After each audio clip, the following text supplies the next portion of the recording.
Picture a grand English mansion, 1953, where wealth hides deadly secrets. Rex Fortescue, a ruthless financier, is poisoned with taxine. His pockets stuffed with rye grains, a chilling nod to the nursery rhyme, sing a song of sixpence. Hours later, his glamorous wife Adele dies by cyanide, and soon, a timid maid, Gladys, is strangled, a clothes peg clipped to her nose. As the rhyme's verses unfold, Miss Jane Marple, the sharp-eyed spinster, arrives in Baden Heath to unravel a web of greed, betrayal, and murder. Lance Fortescue, the charming prodigal son, confesses to one killing. But the true mastermind lurks among the family Percival's ambition. Jennifer's silence, Elaine's fear, or the eerily calm housekeeper, Mary Dove. With time running out, can Miss Marple decode the rhyme's final twist before another falls? Dive into a pocket full of rye, a tale of deception where no one is what they seem. Chapter 1. Tea and Trouble. The morning sun filtered through the heavy damask curtains of Yewtree Lodge, casting a pale glow over the breakfast room where the Fortescue family convened in their habitual state of veiled hostility. The house, a sprawling, Edwardian pile on the outskirts of Baden Heath, bore the weight of its owner's wealth and the strain of his domestic discord. At the head of the polished mahogany table sat Rex Fortescue, a man of 60 with the bullish frame and florid complexion of one who thrived on power. His small, shrewd eyes flicked over the morning's Financial Times, and he sipped his tea with a grunt of approval, oblivious to the undercurrents swirling around him to his right. Adele Fortescue, his second wife, lounged with the languid grace of a woman accustomed to admiration. At 32, her blonde curls and scarlet lips were a stark contrast to the room's sombre tones, and her silk negligee hinted at a life spent more in boudoirs than boardrooms. She toyed with a grapefruit, her boredom palpable, her gaze drifting to the window as if seeking escape from the stifling air of Yewtree Lodge. Rex had married her 2 years prior, a decision that had set tongues wagging in Baden Heath and jaws tightening among his children. Across the table, Percival Fortescue, Rex's elder son, sat with the pinched precision of a man who lived by balance sheets. His thin lips moved as he murmured about share prices, addressing his father but receiving only a distracted nod. Percival's wife, Jennifer, a faded woman with mousy hair and a nervous smile, buttered her toast in silence, her eyes flitting between her husband and the others as if anticipating a storm. She had the air of one who had long ago surrendered to the family's tensions, content to fade into the wallpaper. Lance Fortescue, the younger son, slouched in his chair with an insolent ease that seemed to irritate his father without effort. Recently returned from a decade abroad, Kenya, Tanganyika, places whispered about in the family with vague disapproval, he had the lean, sunburnt look of a man who had lived hard and laughed harder. His dark eyes sparkled with private amusement as he flicked a crumb across the table, earning a sharp glance from Percival. Lance's return had been unexpected, prompted, he claimed, by a desire to reconnect. No one quite believed him, least of all Rex, who had greeted his prodigal son with a mix of suspicion and grudging pride. Elaine Fortescue, the youngest, sat at the table's far end, her slight frame hunched over a plate of untouched eggs. At 22, she had her father's sharp features, but none of his vigor, her pale face shadowed by a quiet defiance. She pushed her food about, her gaze darting to the door whenever a servant entered, as if expecting an interruption or an escape. The room's silence, broken only by the clink of china and Rex's occasional harumph, was a fragile thing, stretched taut by unspoken grievances. Mary Dove, the housekeeper, glided in with a fresh pot of tea, her movements precise and her expression unreadable. A woman in her late 30s, with sleek dark hair and a cool, appraising gaze, she managed Outry Lodge with an efficiency that bordered on uncanny. "More tea, Mr. Fortescue?" she asked, her voice smooth as polished stone. Rex nodded, barely glancing up. As she poured, her eyes flicked over the family. Missing nothing, the tight set of Percival's jaw, Adele's stifled yawn, Lance's mocking half-smile. She withdrew as silently as she had come, leaving the room to its simmering discontent. The meal ended abruptly when Rex folded his paper and rose, announcing his departure for the city. "Board meeting at 10, he barked, adjusting his tie. "Percival, you'll handle the contracts. No mistakes." Percival nodded stiffly, while Lance smirked into his coffee. Adele murmured something about a hairdresser, and Elaine slipped away without a word.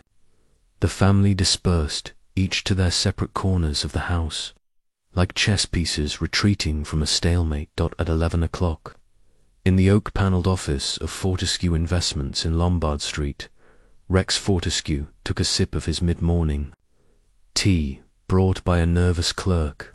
He frowned, set the cup down, and reached for a pen. Then, with a sudden gasp, he clutched his chest. His face contorted, veins bulging at his temples, and he slumped forward, scattering papers across the desk. The clerk, re-entering with a file, froze, then shouted for help. By the time a doctor arrived, Rex was dead, his lips tinged blue, his eyes staring blankly at the ceiling.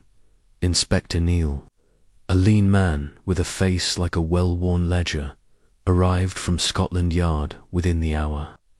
He surveyed the scene with methodical calm, the half-empty teacup, the strewn papers, the body now covered with a sheet. The doctor mentioned poison, pending tests, but Neil's attention was drawn to an oddity. In Rex's jacket pocket, alongside a gold watch and a monogrammed handkerchief, was a small handful of rye grains. The inspector turned them over in his gloved hand, his brow furrowing. "Rye," he muttered. "What's that about?" Back at Outry Lodge, news of Rex's death reached the family by noon. Adele, reclining in the drawing-room, gasped and reached for her smelling salts, though her eyes were dry. Percival, summoned from the study, went pale but said little, his fingers twitching as if calculating a loss. Lance, lounging by the fireplace, raised an eyebrow and remarked, "Well, that's a turn-up, poor old man." Elaine, hovering in the doorway, burst into tears and fled upstairs. Mary Dove, informed by the butler Crump, merely nodded, her face a mask of professional regret. Inspector Neal arrived that afternoon, his notebook open and his questions sharp. He noted the family's reactions, the servants' deference, the house's oppressive grandeur. The rye grains nagged at him, a puzzle piece that didn't fit. As he questioned Percival about his father's enemies, a line from a childhood rhyme surfaced unbidden. "Sing a song of sixpence, a pocket full of rye." He dismissed it as fanciful, yet it lingered, a whisper of something darker beneath the surface of Outry Lodge. Chapter 2. The Second Death. The late afternoon light cast long shadows across the manicured lawns of Outry Lodge, softening the harsh angles of the Edwardian mansion, but doing little to ease the tension within its walls. The news of Rex Fortescue's sudden death in his city office had spread through the household like a chill wind, stirring whispers among the servants and strained silences among the family. By 5 o'clock, the drawing-room, with its heavy velvet drapes and gleaming rosewood furniture, had become a stage for grief, the performance of it. Inspector Neal, summoned back from Lombard Street, stood by the marble fireplace, his sharp eyes scanning the room, his notebook tucked under one arm. The rye grains found in Rex's pocket weighed on his mind, an enigma that refused to resolve into sense. Adele Fortescue reclined on a chaise longue, a crystal tumbler of gin and tonic in her hand, the ice clinking softly as she swirled it. Her scarlet dress, too vibrant for morning, clung to her curves, and her blonde curls were artfully dishevelled, as if she had just emerged from a scene of high drama. Yet her blue eyes, though rimmed with kohl, held no tears, only a flicker of unease as she glanced at the others. "It's too dreadful," she murmured, her voice husky. "Rex, gone, just like that. I can't believe it." She took a sip, her gaze drifting to the window, where the yew trees loomed like silent sentinels. Percival Fortescue stood near the bookcase, his thin frame rigid, his hands clasped behind his back as if to steady himself. His pale face, usually composed, betrayed a tightness around the mouth, and his eyes darted to his stepmother with ill-concealed resentment. "The firm will need to be informed," he said, his voice clipped. "There are contracts, obligations, father's death changes. Everything." He spoke as if Rex's passing were a ledger entry to be balanced, not a personal loss. Jennifer, his wife, sat on a brocade sofa, her hands folded in her lap, her mousy hair pinned back severely. She nodded faintly at her husband's words, but her eyes were fixed on the carpet, her thoughts unreadable. Lance Fortescue leaned against the mantelpiece, a cigarette dangling from his lips, the smoke curling upward in lazy spirals. His dark suit was impeccably tailored, but his tie was loosened, and his posture suggested a man at ease in chaos. He exhaled, his lips curling into a faint, ironic smile. "Poor old Dad," he said, his tone light. "Never thought he'd go out like that. Hard, was it?" His eyes met Neil's briefly, sharp and probing, before sliding away to Adele. There was something in that glance amusement, perhaps, or calculation, that made the inspector pause. Elaine Fortescue hovered near the door, her slight figure half hidden by the shadow of a potted palm. Her dark hair was pulled back in a hasty bun, and her grey dress hung loosely, as if chosen for comfort rather than style.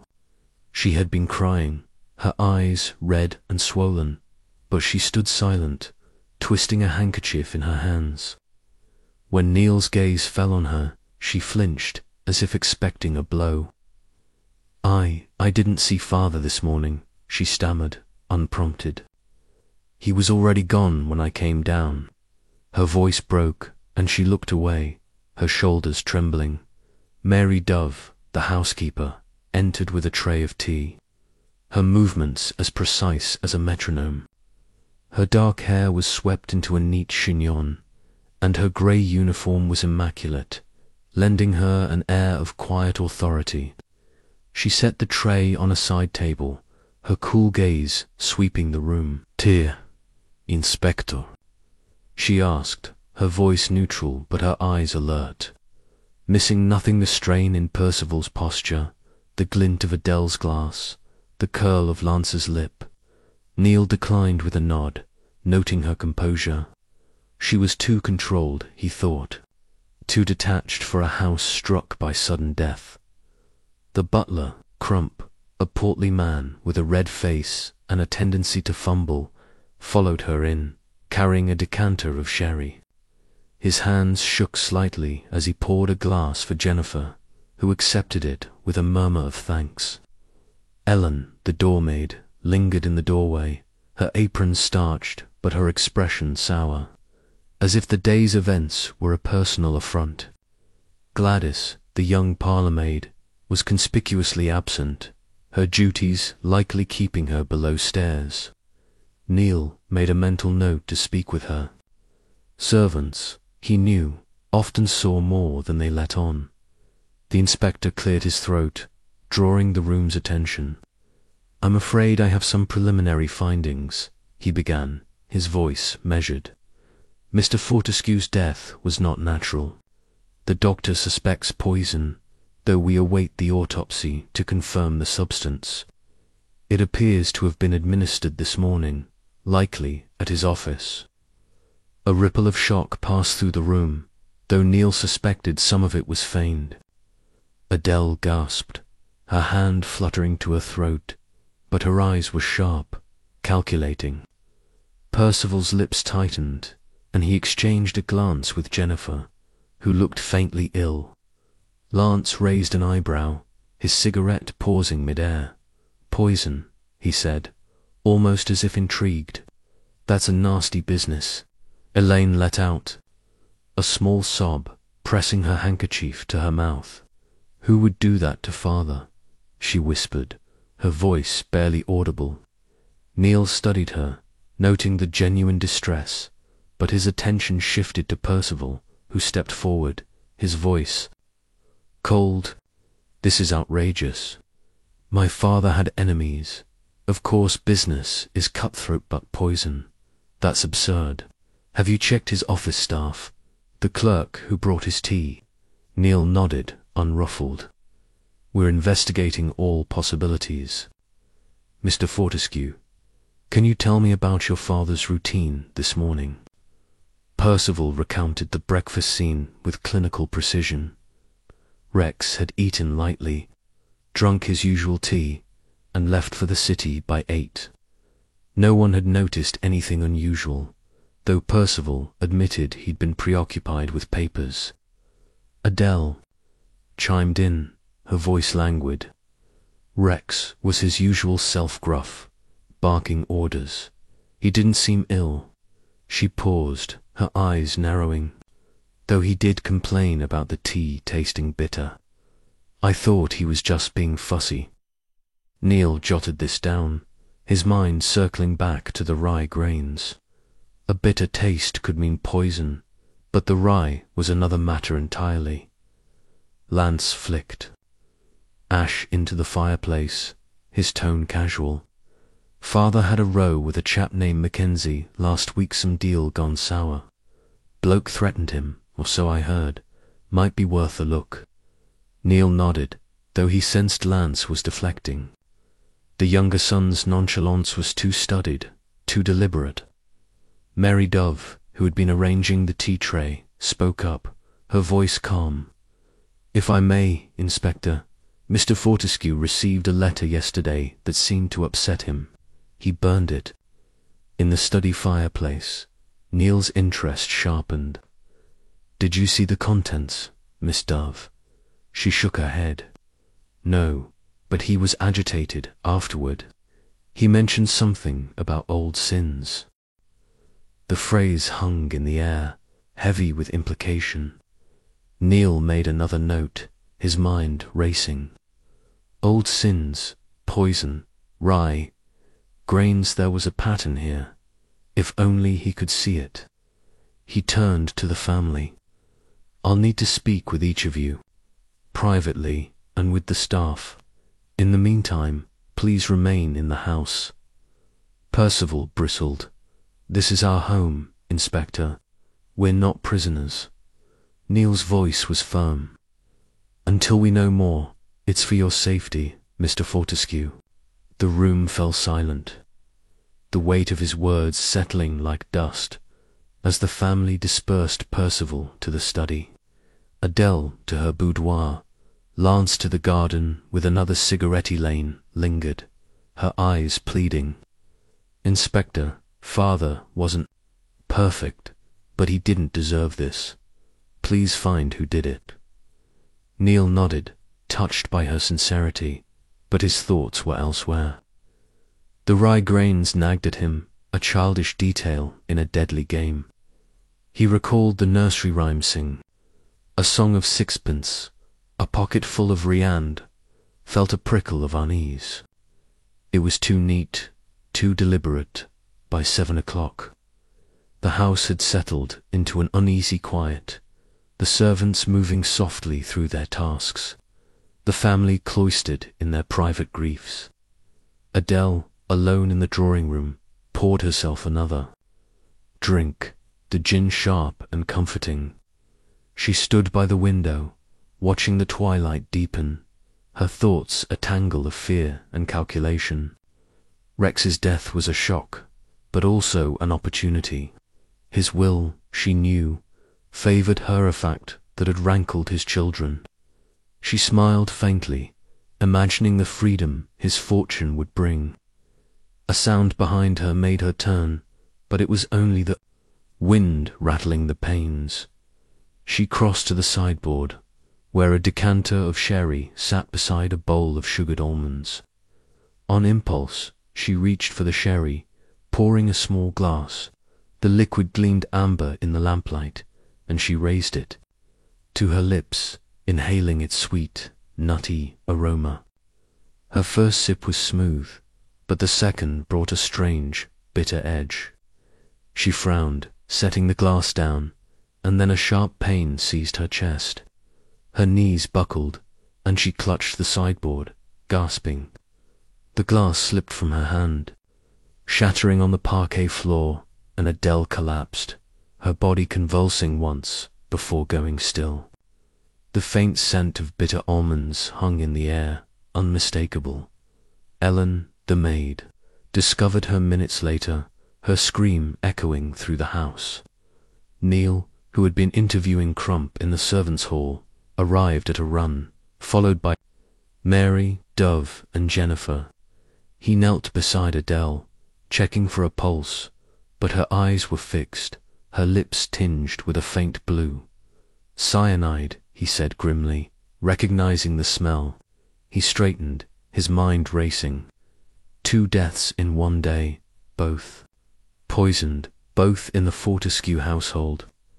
This was no coincidence.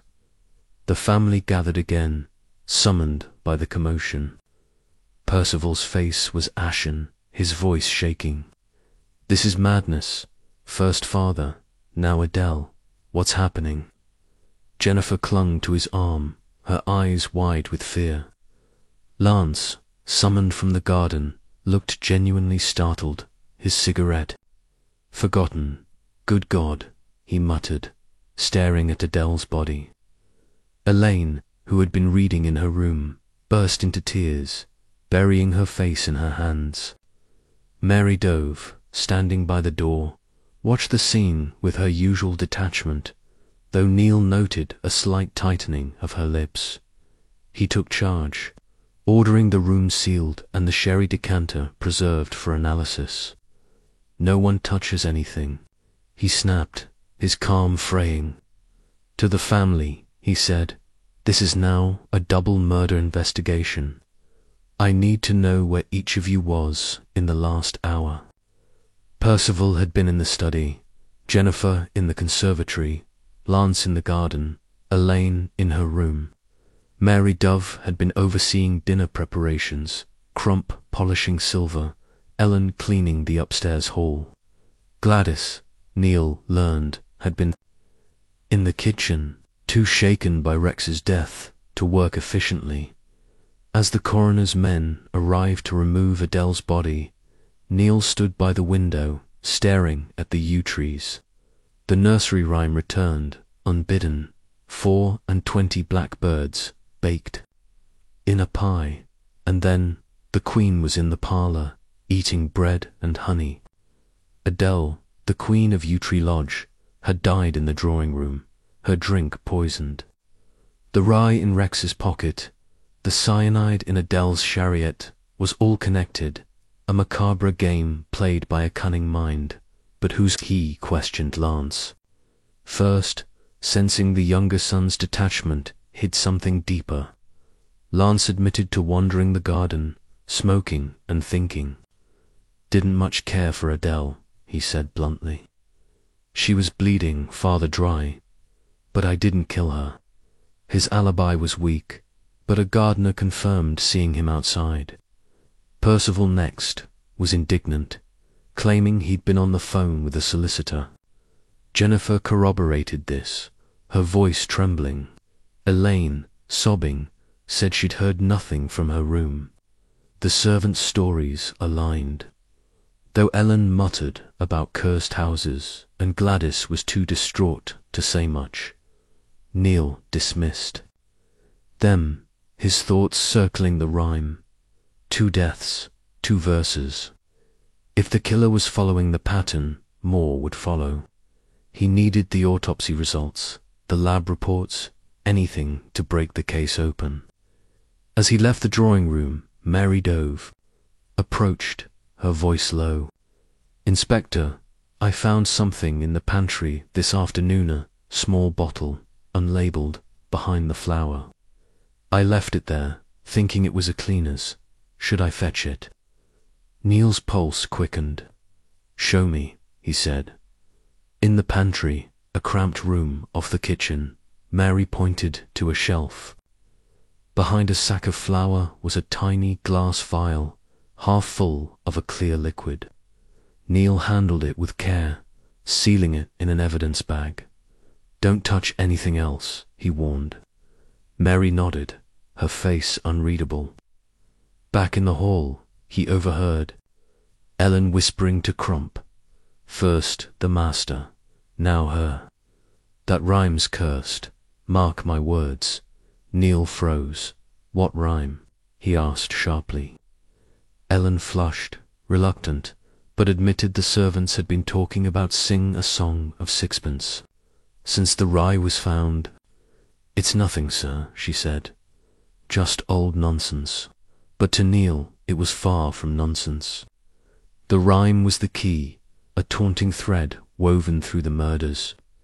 As he drove back to the station, the vial in his pocket, he felt the weight of the case pressing down. Rex and Adele were dead, and Yew Tree Lodge was a house of secrets, each occupant a potential killer. The night closed in, and the rhyme echoed in his mind, promising more death to come. Chapter 3.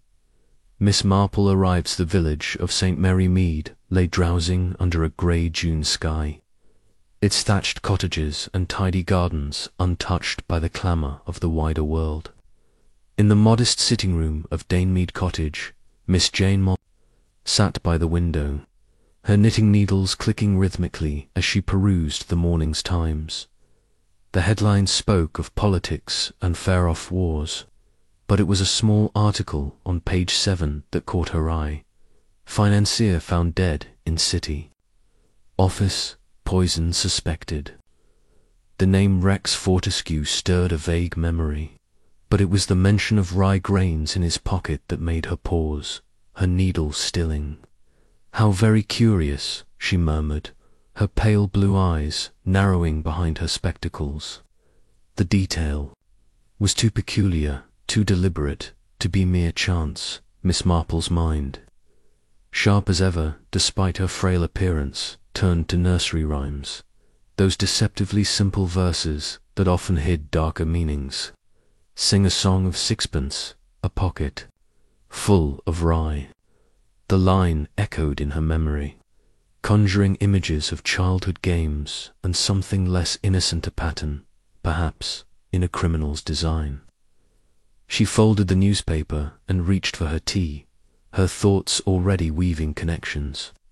Rex Fortescue, she recalled, was a man of wealth and ruthlessness, the sort who made enemies as easily as prophets.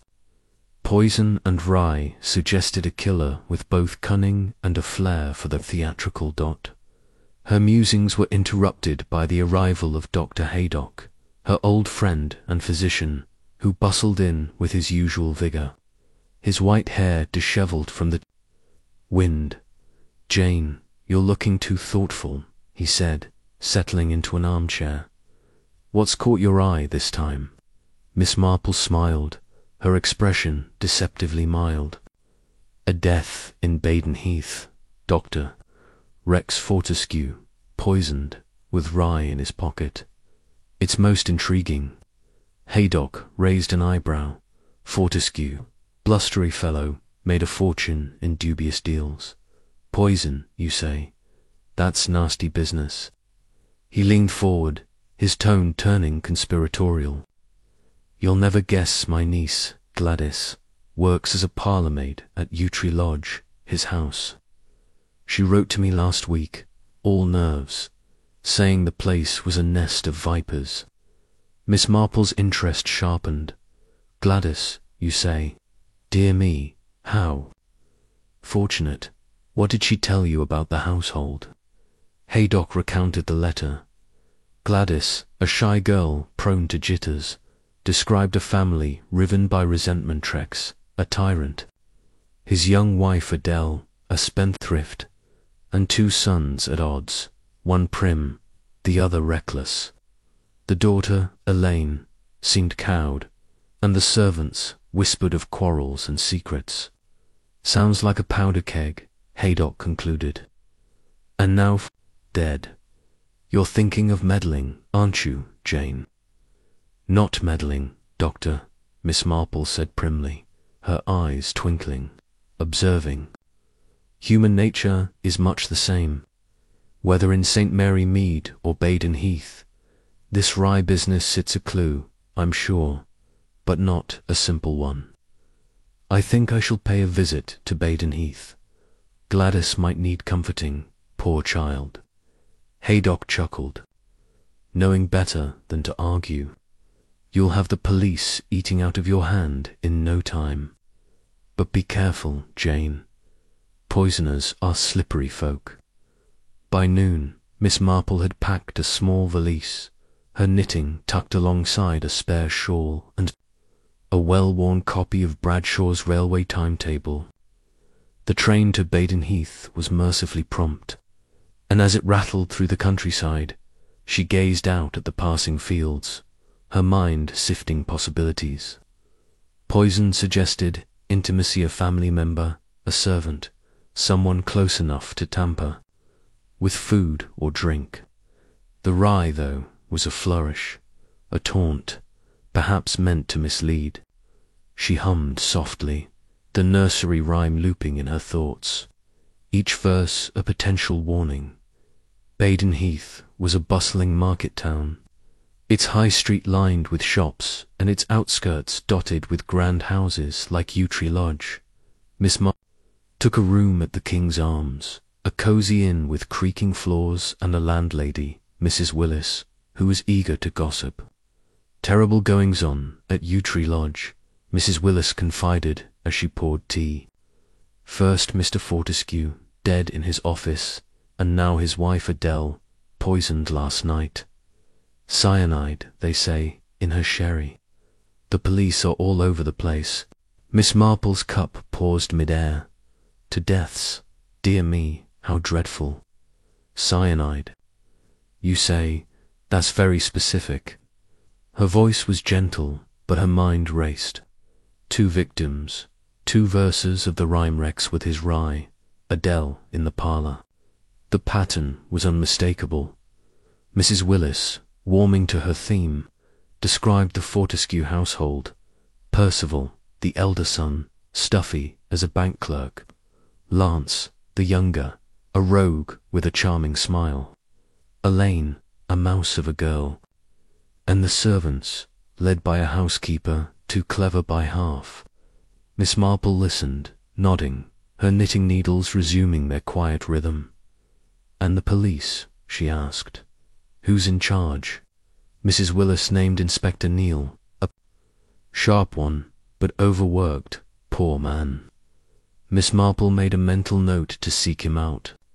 A second death complicated matters, but it also clarified the killer's intent to plan. Not a whim. After tea, Miss Marple donned her best hatter, sensible black felt with a single feather, and walked to the police station, a squat brick building near the town square. Inspector Neal, alerted to her arrival, met her in a cluttered office, his lean face weary but curious. He was in his 40s, with greying temples and eyes that missed little, though his initial reaction to Miss Marple was one of polite skepticism. an elderly spinster from a village, offering help, but her letter of introduction from a Scotland Yard acquaintance forged in a past case gave him pause. "Miss Marple," he said, gesturing to a chair, "Dr. Haydock's niece is part of this case. I understand. What brings you here?" Miss Marple settled into the chair, her hands folded over her knitting bag. Concern for Gladys, Inspector, and a certain curiosity. "I read about Mr. Fortescue's death, and now Mrs. Fortescue's. The Ryegrains, in particular, caught my attention.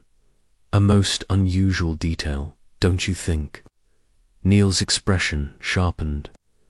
"Unusual, yes. And now we have cyanide in Adele Fortescue's sherry, not 12 hours after her husband's death. The lab's still testing Rex's poison taxine, they suspect, from you berries. You're familiar with nursery rhymes, I take it. Miss Ma, is it Winko, kitty familiar, Inspector? Sing a song of sixpence seems to fit, doesn't it? A pocketful of rye for Mr. Fortescue, and the Queen in the parlour for Mrs. Fortescue. A clever touch, but perhaps too clever. Killers who play games often overreach." Neil leaned back, intrigued despite himself. "You'd think the rhyme's a distraction." She nodded. "Possibly. Or a way to make the murders seem the work of a madman, when the motive is likely simpler. Money, jealousy, revenge. The Fortescues, I gather, were not a harmonious family."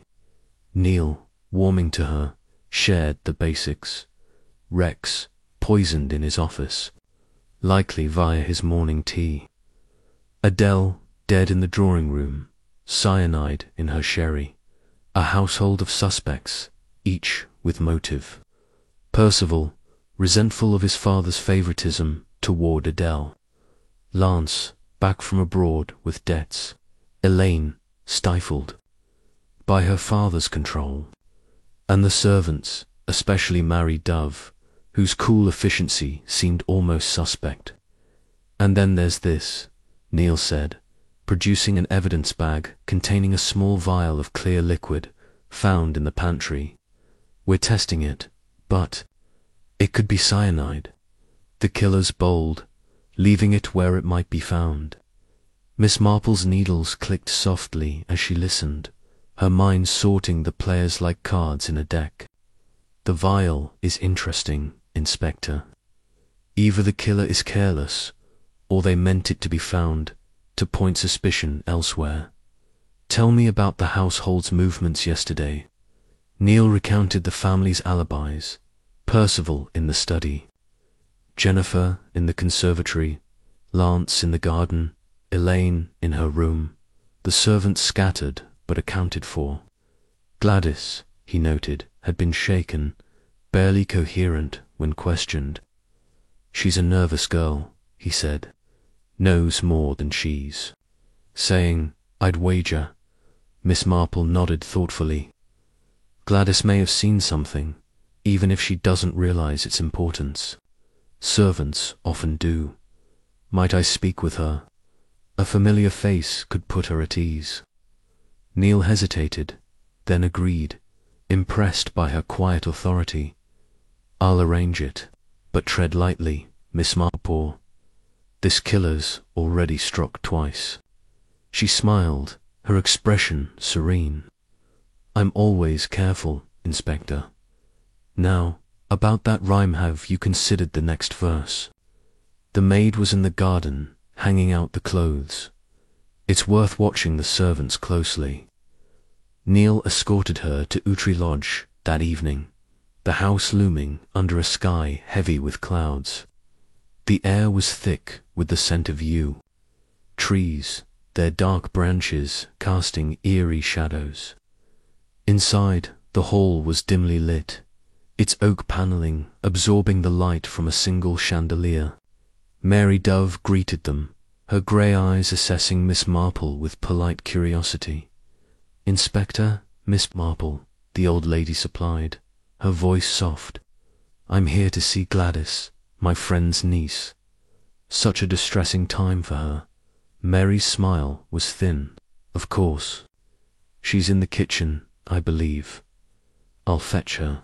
As they waited, Neil showed Miss Marple the drawing room, now cordoned off, where Adele had died. The shattered sherry glass had been removed, but the sideboard remained, its decanters glinting. In the lamplight, Miss Marple studied the room, noting the plush furnishings, the portrait of Rex above the fireplace, his stern gaze seeming to follow her. A grand house, she remarked, but not a happy one. Mrs. Fortescue's death here. In the parlour, it fits the rhyme too well. The killer knows this house intimately. Gladys appeared, her round face pale, her apron twisted in her hands. She was barely 20, with mousy hair and eyes that darted nervously. Miss Marple, she whispered, her voice trembling. Uncle Haydock wrote about you. Miss Marple's smile was warm, maternal. Dear child, let's sit. You've had a dreadful shock. Tell me, how are things here? They settled in a small parlour, Neil hovering nearby but giving them space. Gladys, soothed by Miss Marple's gentleness, began to talk, her words tumbling out. The household, she said, was a cauldron of resentment. Rex had ruled with an iron hand, favouring Adele's extravagance while berating his children. Percival was all business, no heart. Lance, charming but sly. Elaine, scared of her own shadow. Adele had flirted openly with Lance, which infuriated Rex. The servants, too, were uneasy. Mary Dove was too perfect. Crump, clumsy but loyal. Ellen, full of grim warnings about bad blood. Gladys herself had overheard a heated row in the study days before. Between Rex and Lance, something about money and disgrace. I didn't mean to listen, she said, tears welling.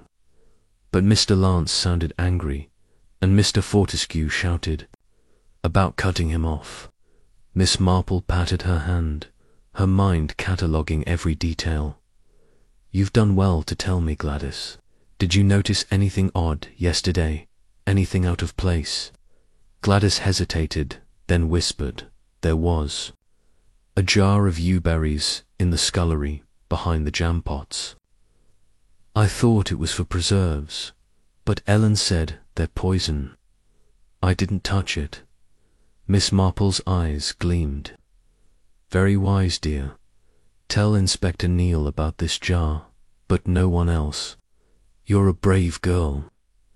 Neil, listening, made a note to search the scullery.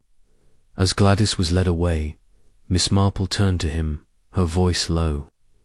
You berries, Inspector Taxine, I believe, comes from them.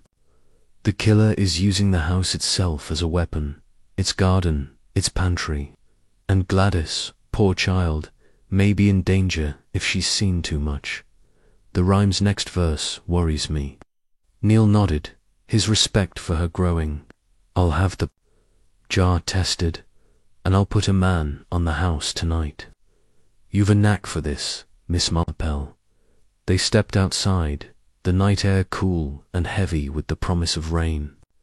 Miss Marple gazed at the yew trees, their branches swaying in the wind. This killer is clever, she said softly, but cleverness betrays itself. The rhyme is their signature, but also their weakness. We must watch, Inspector, and listen. Neil drove her back to the King's Arms, his mind buzzing with her insights. The case was a labyrinth, but Miss Marple, with her quiet wisdom, was a guide he hadn't expected. Back at the inn, Miss Marple sat by her window, knitting a pale pink scarf, her thoughts as intricate as the stitches. The Fortescues were a family bound by greed and secrets, each a potential killer, each a potential victim. The rhyme was a thread, leading her deeper into the maze. The maid was in the garden, hanging out the clothes. She shivered, thinking of Gladys, so vulnerable, so exposed. The killer was watching, waiting, and Miss Marple knew she must be quicker, sharper, to catch them before the next verse played out. Chapter 4. The Nursery Rhyme. The morning after Miss Marple's arrival in Baden Heath dawned damp and dreary. The sky a sullen grey that pressed down on Outry Lodge like a lid. Inside, the house was a study in forced civility, its occupants, moving through their routines with the strained precision of actors in a play they hadn't rehearsed. The deaths of Rex and Adele Fortescue hung over the household, a palpable weight that sharpened every glance and tightened every word. Inspector Neil, fortified by a strong cup of tea from the King's Arms, arrived at the lodge early, his notebook bristling with questions and his mind still turning over Miss Marple's insights from the previous evening. The nursery rhyme, "Sing a song of sixpence," was no longer a fanciful notion but a chilling blueprint, its verses marking the killer's path with grim precision. In the dining room, breakfast was a subdued affair, the long mahogany table sparsely occupied. Percival Fortescue sat at its head, his thin face drawn, his fork pushing cold eggs about his plate as he scanned a stack of financial documents. His wife, Jennifer, sipped coffee, her eyes fixed on her husband with a mixture of anxiety and resignation. Elaine Fortescue, pale and silent, nibbled a slice of toast, her gaze darting to the door as if expecting another calamity. Lance Fortescue was absent, his chair conspicuously empty, though a half-smoked cigarette in an ashtray suggested he'd been there earlier. The servants moved like shadows. Mary Dove, the housekeeper, supervised with her usual icy calm, while Crump, the butler, fumbled with a silver coffee pot, his red face slick with sweat despite the morning chill. Inspector Neil, observing from the doorway, noted the tension that crackled beneath the surface. He had spent the night reviewing the case. Rex, poisoned with taxine, likely from yew-berries, in his morning tea. Adele, killed by cyanide in her sherry. And the rye grains, a taunting nod to the rhyme's first verse, the vial of clear liquid. From the pantry, now at the lab, promised answers, as did the jar of yew-berries Gladys had mentioned. But the rhyme's second verse, "The Queen," was in the parlour. Eating bread and honey had played out with Adele's death, and Neil felt a growing dread about the third. The maid was in the garden, hanging out the clothes. Gladys, the nervous parlour maid, was an obvious target, and he'd posted a constable to watch the house, though he knew it might not be enough. Miss Marple joined him at Outry Lodge after breakfast, her black hat slightly askew from the wind, her knitting bag slung over one arm. She looked every inch the harmless spinster, but Neil, having seen her mind at work, knew better. "Good morning, Inspector," she said, her voice bright but her eyes keen. "I trust you've had some progress." Neil nodded, leading her to the library, a sombre room lined with leather-bound books and dominated by a portrait of Rex Fortescue, his stern face glowering from above the mantel. "The lab's rushing the tests," he said, closing the door. "Taxines confirmed for Rex, ingested between 8 and 10 yesterday morning. Adele's cyanide was in the sherry decanter, not the glass someone tampered with it before she poured, and the pantry vial. Preliminary tests suggest cyanide, but we're waiting for certainty." Miss Marple settled into a wing-back chair, her needles clicking softly as she absorbed the news. Taxine and cyanide, she mused. Two poisons, two methods, but one mind behind them. The rhyme is their flourish, Inspector, but the motive is earthier money, I suspect, or revenge. The Fortescue's wealth is a magnet for greed. Neil nodded, spreading his notes on the table. Rex's will is the key. His solicitors coming today, but Percival let slip that Adele got the lion's share, with the children splitting the rest. Now that Adele's gone, the estate reverts to Percival, Lance, and Elaine, with Percival managing the firm. Motive enough for any of them. Miss Marple's eyes narrowed, and Lance's return, just before these deaths, is no coincidence. Gladys mentioned a row between him and his father, money and disgrace, she said. We must learn more about his time abroad. Neil agreed, having already cabled Nairobi for details on Lance's past. I'm re-interviewing the family today, he said, and the servants, especially Gladys. Your talk with her last night was a godsend. She's terrified, but she trusts you. Miss Marple's expression softened. Poor child, she's in danger, Inspector. If the killer follows the rhyme, we must be vigilant. Their conversation was interrupted by Mary Dove, who knocked and entered, her grey uniform as crisp as her manner. Inspector, the family's in the drawing room, if you're ready to speak with them. And the solicitor, Mr. Billingsley, has just arrived. Neil thanked her, noting the faint curiosity in her gaze as it flicked to Miss Marple. The housekeeper's composure was flawless, but Miss Marple, watching her retreat, murmured, a very capable woman, Inspector. Perhaps too capable. She sees everything, but what does she choose to tell? In the drawing room, the Fortescues were a study in contrasts. Percival stood by the window, his hands clasped behind his back, his face a mask of controlled irritation. Jennifer sat on a velvet sofa, her hands twisting a lace handkerchief, her eyes darting to her husband as if seeking cues. Elaine perched on an ottoman, her grey dress blending with the shadows, her fingers picking at a loose thread. Lance lounged in an armchair, one leg crossed over the other, a fresh cigarette sending curls of smoke toward the ceiling. His dark eyes held a glint of amusement, as if the proceedings were a mildly diverting play. Mr. Billingsley, a small, fussy man with pince-nez and a briefcase, hovered near the sideboard, clutching a sheaf of papers. Neil began with the solicitor, who confirmed the will's terms.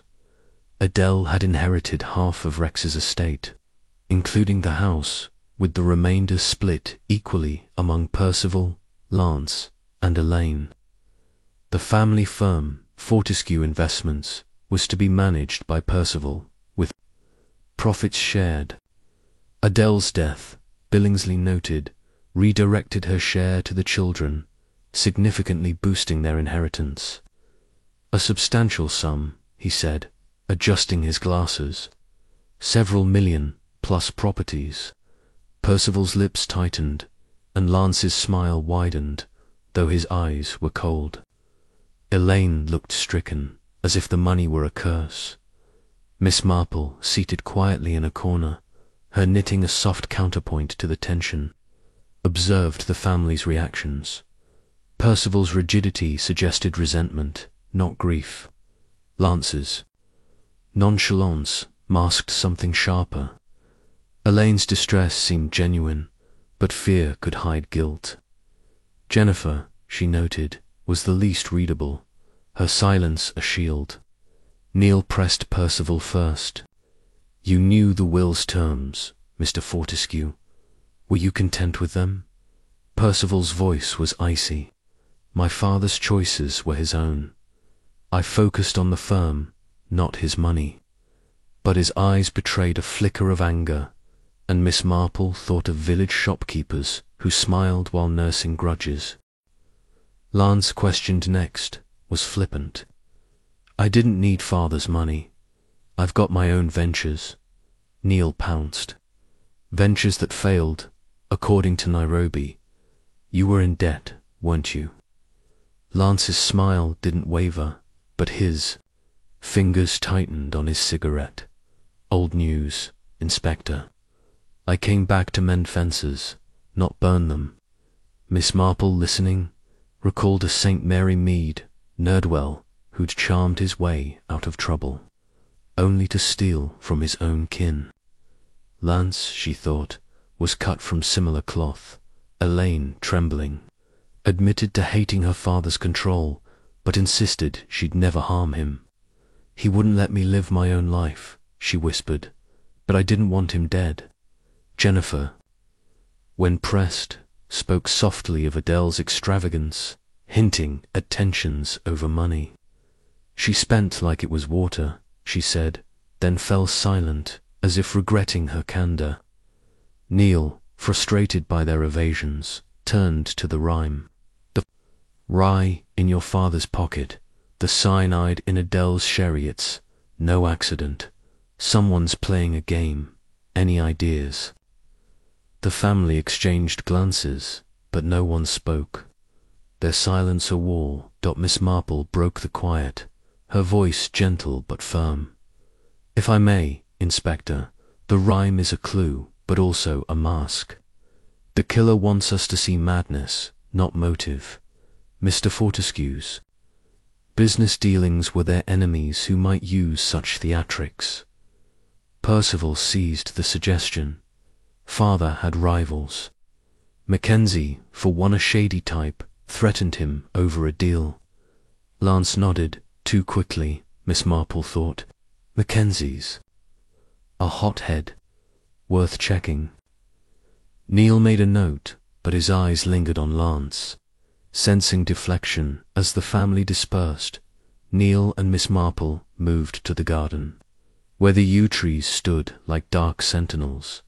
The air was damp, the grass slick underfoot. Neil showed her the spot where yew berries had been found, their red flesh vivid against the green. Gladys was right, he said. These were harvested recently. Someone knew their properties. Miss Marple nodded, her gaze sweeping the garden. A convenient poison growing right here. The killer is practical, Inspector. Despite the Vime's whimsy, they use what's at hand. Their discussion was interrupted by a shout from the house. Ellen, the doormaid, burst onto the terrace, her face pale. It's Gladys, sir. She's in the kitchen, sick as can be. Neil and Miss Marple hurried inside, finding Gladys slumped at the kitchen table, her face clammy, a cup of tea spilled. Beside her, Mary Dove was already there, loosening the girl's collar, while Crump hovered, useless and flustered. She was fine a moment ago, Mary said, her voice steady. Then she clutched her stomach and collapsed. Neil sent for a doctor, his heart pounding. Poison again. Miss Marple knelt beside Gladys, her touch gentle. Gladys, dear, what did you eat or drink? The girl's eyes fluttered, her voice a whisper. Just tea from the pot. Tasted funny, she groaned, her head lolling. The doctor, arriving swiftly, administered an emetic, suspecting poison but unable to confirm without tests. Gladys was carried to her room, a constable posted at her door. Neil, grim-faced, ordered the teapot sealed for analysis. If this is another attempt, he said, we're running out of time. Miss Marple, her face grave, drew Neil aside. The rhyme inspector, the maid, was in the garden, but Gladys was in the kitchen. The killers, adapting, perhaps, rushed by our presence. They know Gladys is a risk. Neil nodded, his mind racing. I'll question the servants again. Someone saw that tea being made. He turned to Mary Dove, who was wiping the table with calm efficiency. Miss Dove, who prepared the tea. She met his gaze, unflinching. I did, Inspector, for the staff. It was a fresh pot, nothing unusual. Gladys poured her own cup. Her tone was even, but Miss Marple noted a faint defensiveness. like a village gossip caught in a half-truth. The rest of the day was a blur of interviews. Ellen, surly but shaken, swore she'd been upstairs, cleaning. Crump, flustered, admitted to fetching milk for the tea, but saw nothing amiss. The cook, a stout woman named Mrs. Cragg, was indignant, insisting her kitchen was clean as a whistle. Neil, frustrated, turned to the family. Percival claimed he'd been in the study, drafting letters. Jennifer, in the library, reading. Elaine, in her room, writing to a friend. Lance, out for a walk, though no one could confirm it. The alibis were flimsy, the household a maze of half-dashed truths. By evening, the lab reported, the tea contained traces of taxine, a smaller dose than Rex's, likely why Gladys survived. The jar of yew-berries, found in the scullery, matched the poison's source. Neil, exhausted, conferred with Miss Marple in the library, the house now under guard. "The killer's bold," he said, "poisoning Gladys under our noses." Miss Marple's needles paused, bold but rattled. "Inspector, Gladys's survival is a mistake. They underestimated the dose. The rhyme is their script, but we're forcing them to improvise." She leaned forward, her voice low. "Consider the will, Inspector. With Adele gone, Percival gains the most, but Lance's debts make him desperate. Elaine's fear suggests she knows something, and Jennifer's silence hides her own resentments. The servants, Tumary Dove, is too perfect, Crump to clumsy, Ellen to bitter, but the rhyme points to Gladys next, and we must protect her." Neil nodded, impressed by her clarity. "I'll double the guard. And I'm digging into Lance's past. Those debts could be the key." As they parted, Miss Marple lingered in the hall, her gaze falling on a small table where a bowl of sugared almonds sat, untouched since Adele's death. She frowned, a memory stirring, a village tea party, a bitter taste, a sudden illness. "Inspector," she called softly, "have those almonds tested, just to be sure." Neil, catching her tone, agreed, his respect for her growing. The nursery rhyme was a taunt, but Miss Marple was unravelling it, stitch by stitch, and the killer, she knew, was beginning to feel the net tighten. Back at the King's Arms, she sat by her window, knitting in the lamplight, her mind a whirl of motives and faces. The Fortescues were a family bound by greed, each a potential killer, each a potential victim. The rhyme's third verse loomed, and Gladys, frail and frightened, was its target. Miss Marple's needles clicked faster, her thoughts racing. The killer was close, their arrogance, their weakness. She would watch and wait, and when the moment came, she would pounce. Chapter 5. The third blow. The morning mist clung to the grounds of Yew Tree Lodge, shrouding the yew trees in a ghostly veil that seemed to mirror the dread within its walls. The house, once a symbol of Rex Fortescue's wealth, now felt like a mausoleum, its grandeur mocked by the spectre of death. The poisoning of Gladys, the young parlour-maid, had shaken the household. Though her survival, thanks to a weaker dose of taxine and the doctor's swift intervention, offered a fleeting reprieve. Inspector Neil, his face etched with fatigue, arrived at dawn, his mind a tangle of clues, the rye grains, the cyanide, the yew-berries, and the relentless nursery rhyme sing a song of sixpence that seemed to dictate the killer's moves. The third verse the maid was in the garden. Hanging out the clothes had nearly claimed Gladys, and Neil feared the killer would strike again to finish the job. Inside, the household was a study in frayed nerves. Percival Fortescue, ensconced in the study, pored over ledgers, his thin lips set in a line of grim determination. as if the family firm could shield him from the chaos.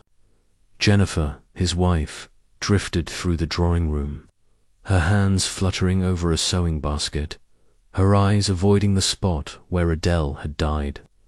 Elaine Fortescue, more withdrawn than ever, lingered in the conservatory, her fingers tracing the leaves of a potted fern, her face pale with unspoken fears. Lance Fortescue, ever the outlier, was out on the terrace, his cigarette smoke curling into the mist, his casual air a stark contrast to the house's tension. The servants moved with hushed efficiency. Mary Dove, the housekeeper, directed tasks with her usual precision, while Crump, the butler, polished silver with trembling hands, and Ellen, the maid, muttered darkly about curses, Miss Marple arriving.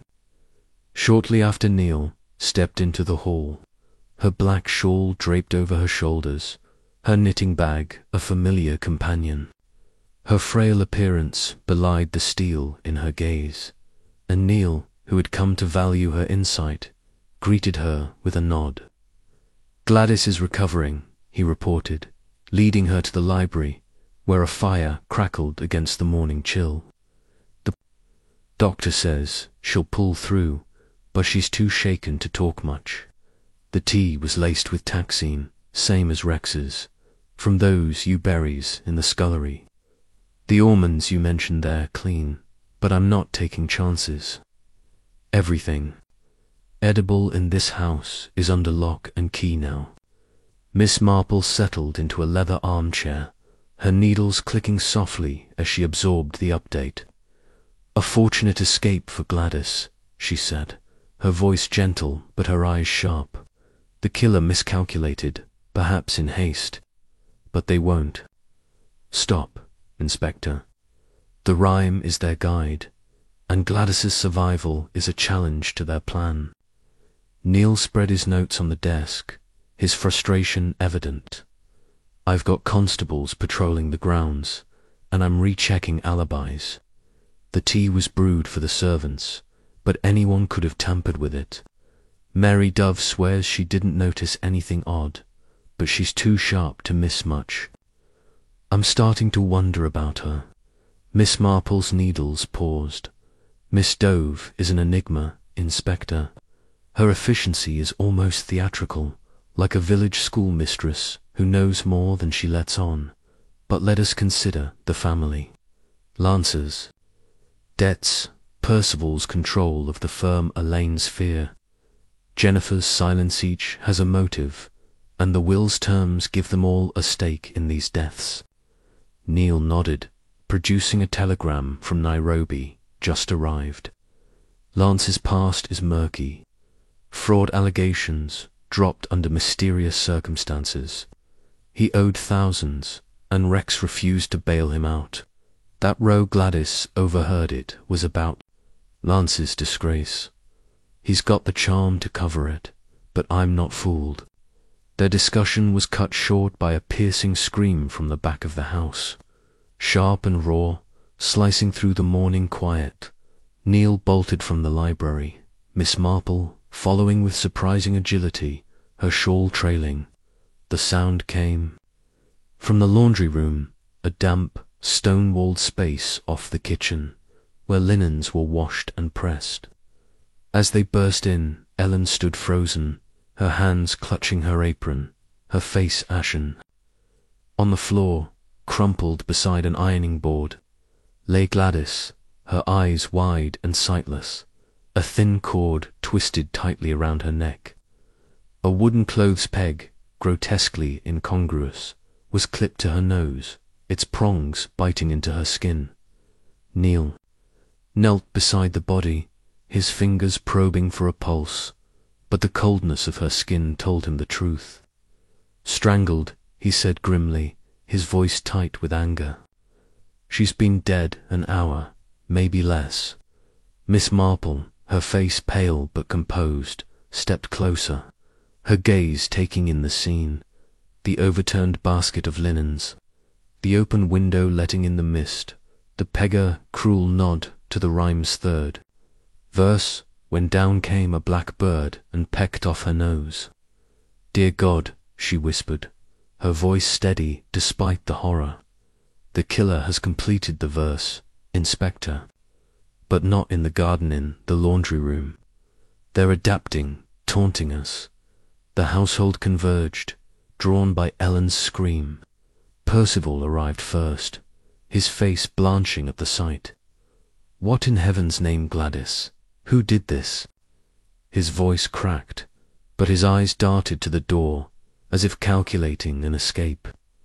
Jennifer, close behind, gasped and clutched his arm, her face crumpling. Elaine, entering last, froze in the doorway, her hands flying to her mouth, a sob escaping. Lance sauntered in, his cigarette still burning, but his usual smirk was gone, replaced by a flicker of unease. Bloody hell, he muttered, staring at the peg. Mary Dove appeared, her calm unshaken, though her eyes narrowed at the scene. I was in the pantry, she said, unprompted. I heard nothing until Ellen screamed. Neil took charge, ordering the rooms sealed and the family to the drawing room. He sent Crump to fetch the coroner and stationed a constable at the laundry room door. Miss Marple, lingering by the window, noted scuff marks on the sill, faint, but fresh, as if someone had climbed out or in. Inspector, she called softly, pointing. Neil examined the marks, his jaw tightening. The killer could have come from outside, or made it look that way. This Peggott's deliberate, mocking the rhyme. Miss Marple nodded, her mind racing. The cord, too, is significant. A laundry cord, perhaps. Check the rooms, supplies. As the coroner arrived, Neil began questioning the household, his patience fraying. Ellen, still trembling, swore she'd found Gladys while fetching a clean tablecloth. I was in the hall all morning, she said, her voice sullen. Didn't hear a thing till I opened the door. Crump, flustered, claimed he'd been in the butler's pantry, polishing. Mary Dove reiterated her pantry alibi, her tone cool, but her eyes watchful. The family's accounts were equally vague. Percival had been in the study, Jennifer in the drawing room, Elaine in the conservatory, Lance strolling the grounds. No one admitted to being near the laundry room, and no one could vouch for another's whereabouts. Miss Marple, listening quietly, noted the gaps in their stories. Inspector, she said, drawing him aside, the killer struck in daylight, with constables on patrol. That's boldness, or desperation. Gladys knew something perhaps from that row she overheard. The peg is a flourish, but the cord is practical, a weapon at hand. We must search the house for similar cords. Neil agreed, ordering a thorough sweep. In the laundry room they found a coil of thin, sturdy cord, identical to the murder weapon, hanging on a hook. Anyone could have taken it, Neil said, frustrated. This place is a sieve. Back in the drawing room, the family sat in uneasy silence, the air thick with suspicion. Percival, his composure cracking, snapped at Lance. You were out there, wandering. Did you see anything? Lance exhaled, smoke, his eyes cold. Watch your tone, Percy. I was smoking, not strangling. Maids. Maybe you were too busy counting father's money to notice. Percival flushed, but Jennifer's hand on his arm silenced him. Elaine, curled in a chair, whispered, It's the rhyme, isn't it? It's not stopping. Her fear was palpable, and Miss Marple, watching her, felt a pang of sympathy. The girl was trapped, not just by the killer, but by her family's secrets. Neil pressed them on Gladys. She overheard something between Rex and Lance. Any idea what? Lance shrugged, his nonchalance strained. Father was always shouting. About something, my travels, my debts, nothing new. Percival's eyes narrowed. You pushed him, Lance. I heard you, too, that night in the study. You wanted money, and he refused. Lance's smile was razor thin. Careful, brother. You're not exactly mourning father, are you? The accusation hung unanswered as Jennifer looked away, her face pale. Miss Porter, knitting a soft rhythm, spoke up, her voice deceptively mild. Gladys was no threat on her own, but her knowledge was. The killer silenced her to protect a secret, not just to follow the rhyme. Mr. Lance, you mentioned a business rival, Mackenzie. Could he have known the household well enough to stage this? Lance hesitated, then shook his head. Doubt it. Mackenzie's a thug, not a poet. This rhyme nonsense is too clever for him. Miss Marple's eyes gleamed.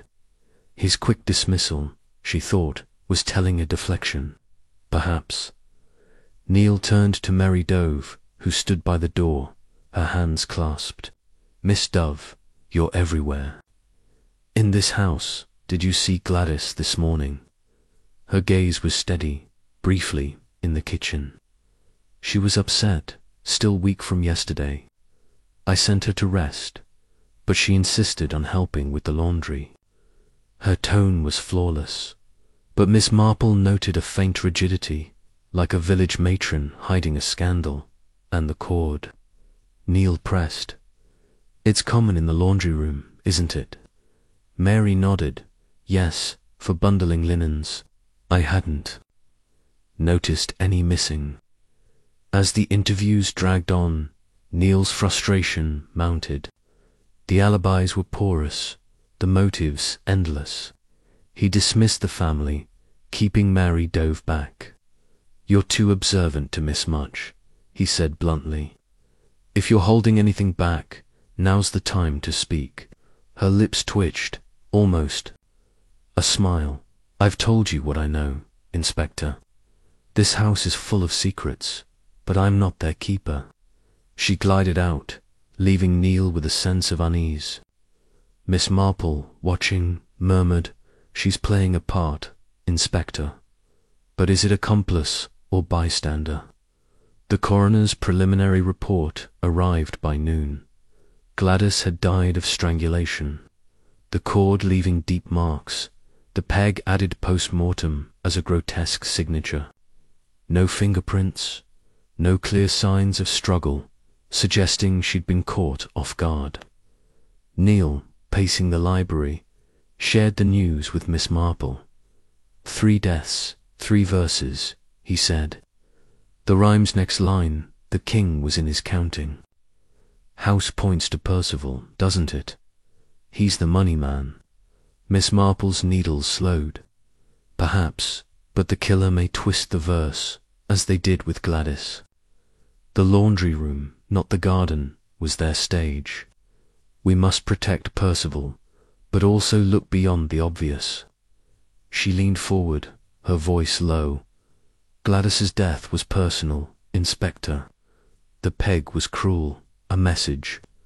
The killer is angry, not just calculating. Lance's debts, Percival's greed, Elaine's secrets, something ties them to this rage. And the servant's Mary Dove's control, Ellen's bitterness, Crump's clumsiness, could one of them be more than they seem? Neil nodded, his mind racing. I'm checking Lance's movements this morning. He says he was walking, but the gardener saw him near the house, not far from the laundry room. And I'm digging into the firm Rex's deals. Might have made enemies we haven't considered. Miss Marple's thoughts turned to the will, its millions a glittering motive. The money flows to Percival, Lance, and Elaine now, she said. But who benefits most? Percival controls the firm, but Lance's debts make him desperate. Elaine's fear suggests she knows something perhaps about her brothers. And Jennifer, so quiet her resentment of Adele, could extend to others. Neil made a note. I'll push Jennifer harder. She's hiding something, even if it's just loyalty to Percival. As they stepped into the hall, Elaine approached, her face tear-streaked. "Miss Marple, I need to tell you something," she whispered, glancing nervously at the drawing-room door. They moved to a small parlour, Neil following. Voice was barely audible. "Father was cruel, but I didn't want him dead. I am engaged to a teacher, Gerald. Father forbade it, said he'd disinherit me. I told Lance, and he laughed, said he'd fix things. I didn't know what he meant, I swear." Her eyes pleaded for belief, and Miss Marple patted her hand. "You've been brave, dear. Did Lance say anything else?" Elaine shook her head, just that Father's money would solve everything. Neil's eyes narrowed. "When was this?" Elaine hesitated. "A week ago, before Father died." She burst into tears, and Miss Marple soothed her, though her mind was elsewhere. Lance's words were a thread, leading to a darker truth. "Inspector," she said later, as Elaine was led away, "Lance is our pivot. His charm is a mask, like a village rogue who smiles while plotting. But we need proof, something to tie him to the cord, the berries, the cyanide." The day wore on, the house under siege by suspicion. Neil's men searched for more clues, finding a scrap of paper in the laundry room, tucked under a basket, with the word inheritance scrawled in a shaky hand Gladys's, perhaps a note she'd meant to share. Neil showed it to Miss Marple, who frowned. She was piecing it together, poor girl. "This word points to the will, to the family." The killer knew she was close. Neil ordered a deeper search of Lance's room, hoping for a breakthrough by evening. The household was a pressure cooker, each occupant eyeing the others with distrust. Percival retreated to the study, Jennifer to her sewing, Elaine to her room, Lance to the terrace, his cigarette a glowing ember in the dusk. Mary Dove moved through the house, her calm a stark contrast to the chaos, while Ellen and Crump whispered in corners, their fear palpable.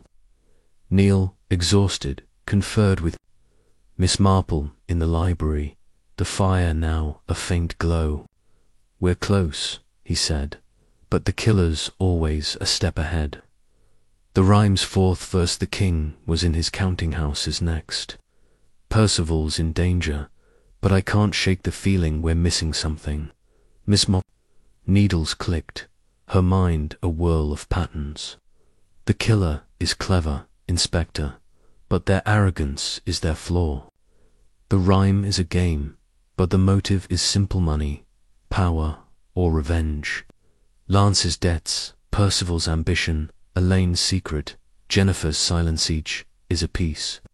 And the servant's Mary Dove's control is too perfect, Ellen's anger.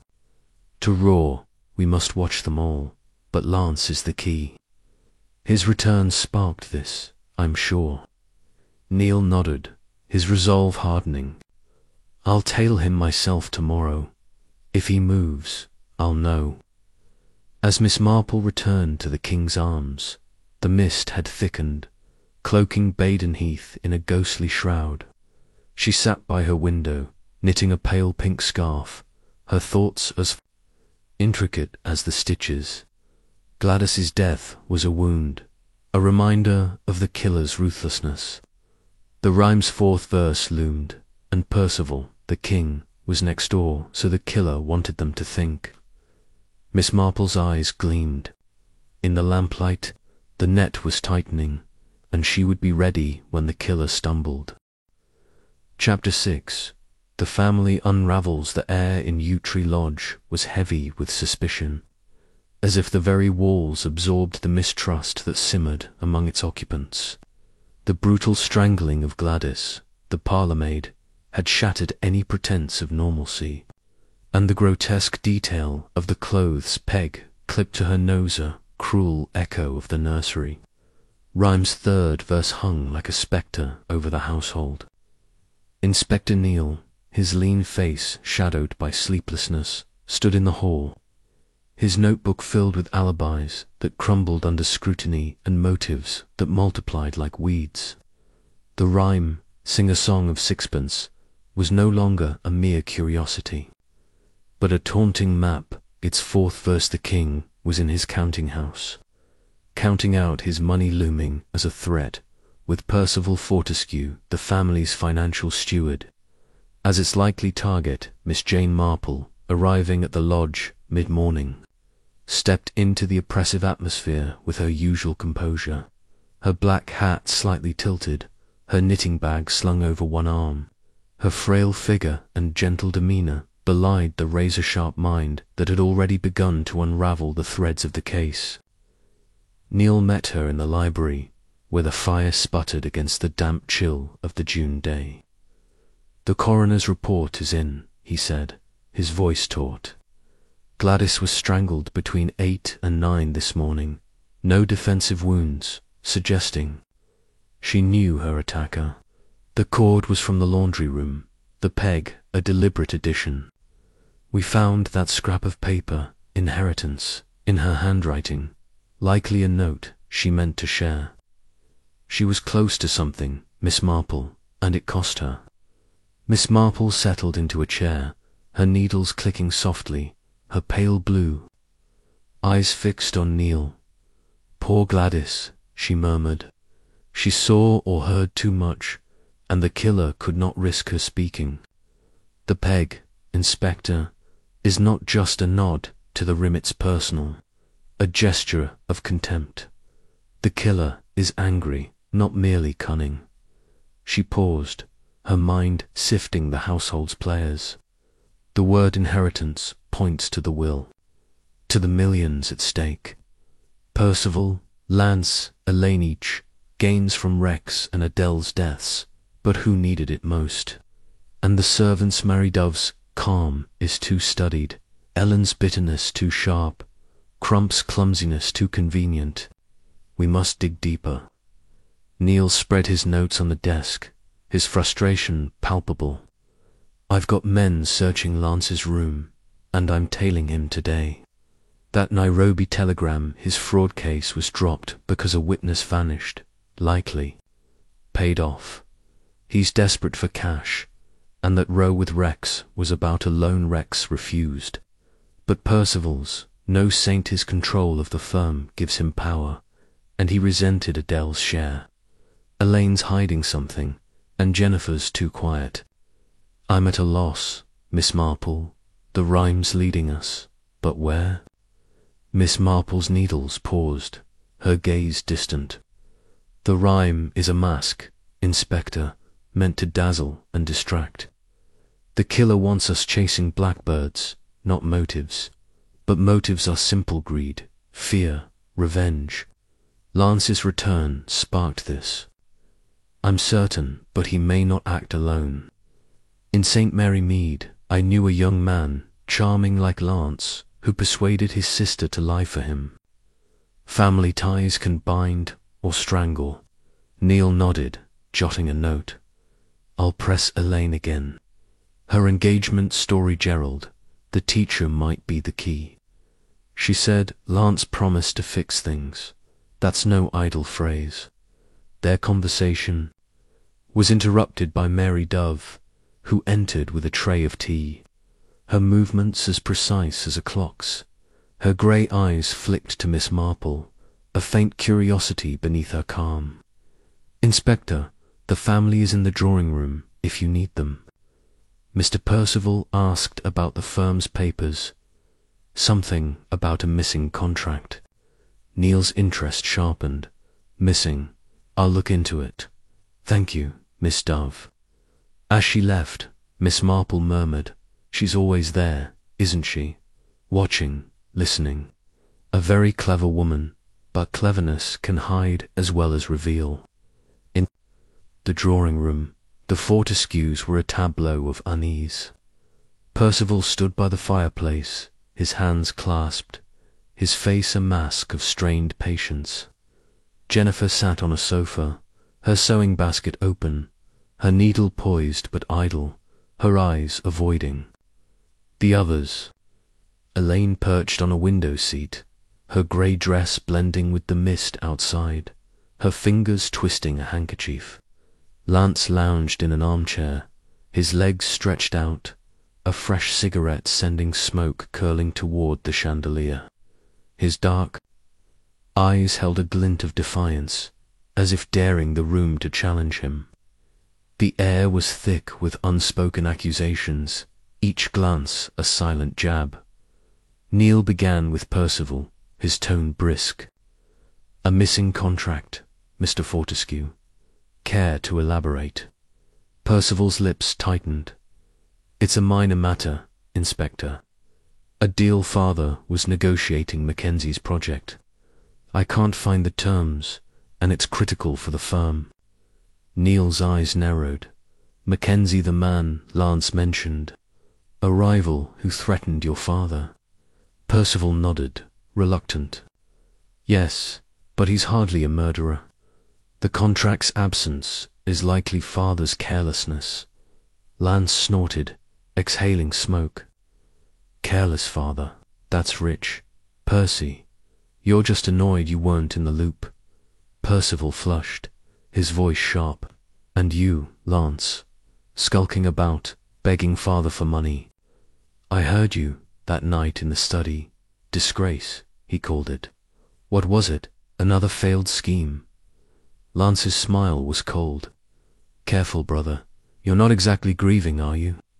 Counting father's millions already." Melis's needle slipped, pricking her finger, and she stifled a gasp. Elaine's eyes widened, her handkerchief crumpling in her fist. Neil, watching, noted the raw nerve they'd struck. "Enough," he said. "Mr. Lance, where were you this morning, between 8 and 9? Lance shrugged, his nonchalance strained. "Out for a walk, like I said.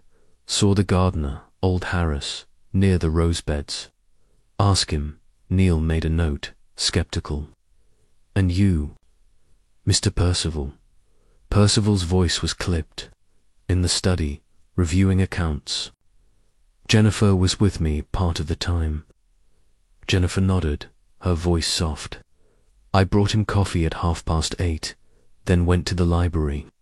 Elaine, trembling, whispered, "I was in my room, reading. I didn't hear anything." Her fear was palpable. A Miss Marple seated quietly, thought of a village girl who'd hidden a secret until it broke her. Neil turned to the servants, summoned to the room. Mary Dove, her grey uniform immaculate, stood by the door, her hands clasped. "I was in the kitchen, overseeing breakfast," she said, her voice even. Gladys seemed tired, but insisted on working. "I didn't see her go to the laundry room." Crump, red-faced and fumbling, claimed he'd been in the dining room, clearing plates.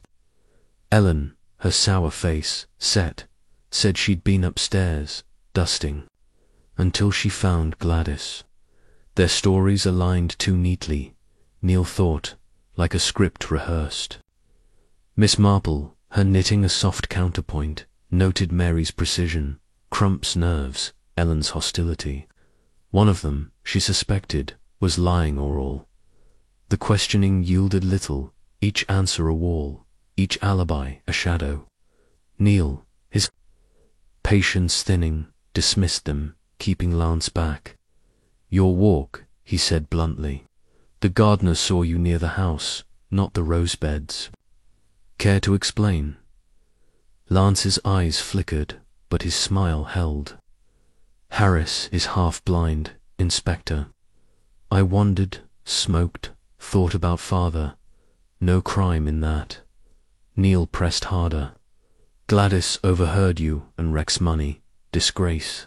What was it about?"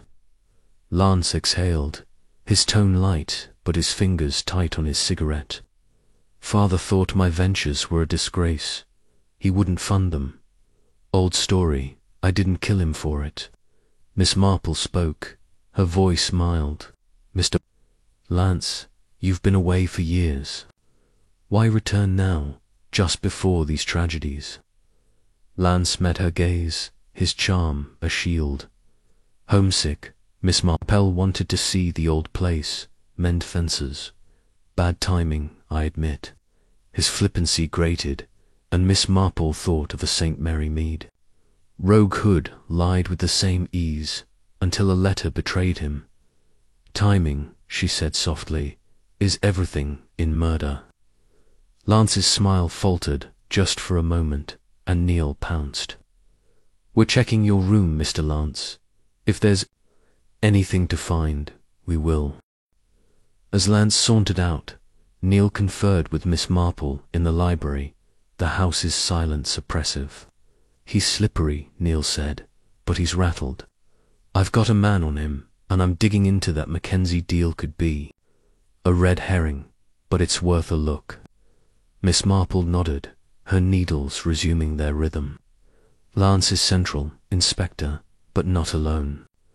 The rhyme's fourth verse Percival's, the king, but the killer may surprise us. Gladys's note, inheritance points to the will, but also to family secrets. Elaine's engagement, Jennifer's silence, Percival's ambition there. All threads. Their discussion was interrupted by a constable, breathless from a search of the grounds. Sir, we found this in the shrubbery, near the laundry room window. He held out a small, crumpled cigarette stub, its brand matching Lance's. Neil's eyes gleamed. Get it to the lab check, for prints, saliva, anything. Miss Marple's lips pursed. A careless mistake, if it's his. Or a deliberate plant. We must be cautious, Inspector. Neil nodded, ordering a deeper search of the garden, hoping for more. By afternoon, the solicitor, Mr. Billingsley, returned with details of the Mackenzie Della risky venture Rex had backed, against Percival's advice that soured when Mackenzie defaulted. He was furious, Billingsley said, adjusting his pants. Threatened Rex in a letter, but I doubt he'd keel over it. Neil made a note to track Mackenzie, though his instincts pointed closer to home. He questioned Jennifer next. Alone in the parlour, hoping to crack her reserve. Mrs. Fortescue, he said. You've said little, but you see everything. Adele's spending, Percival's plans, did they trouble you? Jennifer's hands twisted her handkerchief. Her voice low, Adele was wasteful. Percival worked so hard, and she mocked it. But I didn't hate her, Inspector. I just wanted peace. Her reticence frustrated Neil, but Miss Marple, joining them, took a gentler approach. My dear, in my village, wives often know more than they say, protecting their husbands. Is there something about Percival or Lance you're shielding? Jennifer's eyes filled with tears. Percival's ambitious, but he's no killer. Lance, he's changed. He came back so confident, but there's a hardness in him. I heard him, after that row with Rex, muttering about taking what's mine. I thought it was just talk. Neil's pulse quickened. When was this? Jennifer hesitated. The night before Rex died. The revelation tightened the focus on Lance, but Neil needed proof. He sent a constable to verify the cigarette stub, while Miss Marple spoke with Elaine, who was in the conservatory, her face drawn. Miss Elaine, she said kindly, your brother Lance promised to fix things with your father, did he? Ever explain? Elaine's eyes darted away. He said father's rules were unfair, that we'd all be free soon. I thought he meant talking to father, not this. Her voice broke, and Miss Marple patted her hand, thinking of a village girl who'd trusted a brother's schemes, only to regret it. By evening, the lab reported the cigarette stub bore Lance's fingerprints, placing him near the laundry room at the time of Gladys's death. Neil, energized, confronted Lance in the drawing room, the family watching. Your cigarette, Mr. Lance, found by the laundry room. Care to explain? Lance's smile was strained, his eyes cold. I smoke everywhere, Inspector. Doesn't mean I killed her. Neil pressed. You were there, and Gladys overheard your plans. What was the disgrace Rex mentioned? Lance's composure cracked, his voice sharp. Enough, Inspector. I'm no murderer. Check Percival's books. He's been skimming the firm for years. The accusation stunned the room. Percival leapt to his feet, his face red. Lies, you're desperate, Lance. Throwing mud to save yourself. Jennifer gasped. Elaine shrank back, and Miss Marple's needles stilled, her mind racing. Lance's gambit was bold, perhaps a distraction, but it opened a new angle. Neil, seizing it, ordered a forensic audit of the firm's accounts, though his focus remained on Lance. You're not off the hook, he told him. We're watching you. As the family dispersed, Neil and Miss Marple retreated to the library, the house now under heavier guard. Lance is cornered, Neil said, but he's clever. That cigarette could be a plant, as you said. Miss Marple nodded, her eyes distant. He's a catalyst, Inspector, but the killer's web is wider. Percival's accounts, Elaine's engagement, Jennifer's fears, they're all pieces. The rhyme's fourth verse threatens Percival, but the killer may pivot, as they did with Gladys. We must protect him, but also watch Lance and Mary Dove. Her calm is a facade, like a village spinster who knows every secret but speaks none. Neil ordered extra constables around Percival, his mind churning. The audit, the cigarette, Lance's pastiche was a thread, but the pattern eluded him. Miss Marple, sensing his strain, offered a quiet suggestion. Inspector, check the study's fireplace. Mary Dove mentioned a letter. Rex burned old sins, she said. Ashes may tell us something. Neil, grateful, sent a man to sift the grate, hoping for a clue. As Miss Marple left for the King's Arms, the mist had lifted, revealing a sky bruised with clouds. She sat by her window, knitting a pale pink scarf, her thoughts a tapestry of motives and lies. Lance was the spark, but the fire burned through the family, fueled by greed and secrets. The rhyme's fourth verse loomed, and Percival, the king, was in danger or a decoy. Miss Marple's needles clicked faster, her resolve firm. The killer was close, their arrogance a flaw she would exploit, stitch by careful stitch. Chapter 7. A glimpse of the past. The oppressive atmosphere of Yewtree Lodge had thickened, as if the house itself were complicit in the murders that stained its halls. The strangling of Gladys, marked by the cruel clothes peg, had left the household, teetering on the edge of panic, each occupant eyeing the others with a mix of fear and accusation. The nursery rhyme, Sing a Song of Sixpence, loomed like a dark prophecy. Its fourth verse, the king was in his counting house, counting out his money, casting a shadow over Percival Fortescue, the family's financial linchpin. Inspector Neil, his lean frame taut with determination, paced the library, his notebook a chronicle of half-truths and tantalizing clues. The cigarette stub with Lance's fingerprints, the scrawled note of inheritance, and the relentless rhythm of the rhyme drove him forward, though the killer remained a step ahead. Miss Jane Marple arrived at the lodge under a sky heavy with impending rain. Her black shawl draped over her shoulders, her knitting bag a quiet companion. Her gentle demeanor masked a mind that sliced through deception like a scalpel, and Neil, now reliant on her insight, greeted her with a weary nod. We've got a lead on Lance, he said. closing the library door against the house's prying ears. The cigarette stubs confirmed his prints, his brand, found by the laundry room window. He claims he smokes everywhere, but it places him at the scene. And the Nairobi cable came through. Lance was tied to a land scam, defrauded investors, and skipped town when the law closed in. A witness disappeared, likely bribed, and the case collapsed. He's got motive, Miss Marple, debts, desperation, and a grudge against Rex.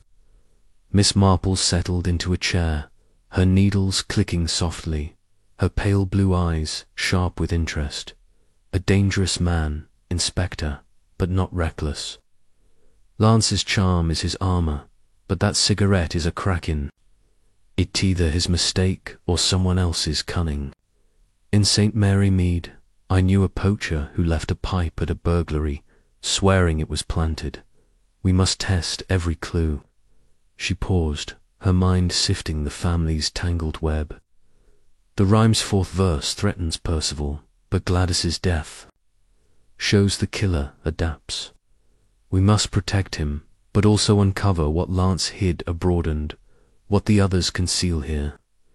Neil spread his notes on the desk, his voice edged with frustration.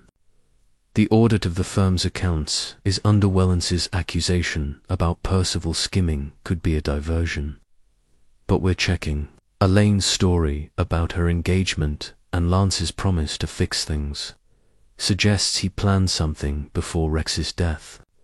Jennifer's hint about Lance's hardness, Percival's missing contract, it's all connected. But how? And the servants' Mary Dove's too polished, Ellen's too bitter, Crump's too inept. I'm drowning in suspects. Miss lips pursed, not drowning, in tornavigating. The rhyme is their flourish, but the motive is simple. Money or revenge. Lance's past is a key, but so is the house's present. What of the burned letter, old sins, Mary Dove mentioned? Neil nodded, producing a small envelope of ash fragments, retrieved from the study's fireplace. We sifted the grate, as you suggested. Most of it's illegible, but there's a partial postmarked Nairobi, dated 3 weeks ago. Could be tied to Lance's troubles. The lab's trying to reconstruct it, but it's slow work. Miss eyes gleamed. A letter from Nairobi, burned by Rex. It upset him, Mary Dove said. Perhaps it named Lance's disgrace or another's. We must learn its sender. Neil made a note, energized by the lead. I'll cable Nairobi again. Ask about recent correspondence to Rex. And I'm searching Lance's room against something concrete, like the taxine or cyanide source. Their discussion was interrupted by a soft knock. Ellen, the doer maid, stood in the doorway, her face a mask of reluctance. Inspector, you asked about odd goings-on. I saw something, night before last, after Miss Adele died. Mr. Lance, he was in the study, late, rummaging through the desk. I was polishing the hall banister, didn't mean to spy.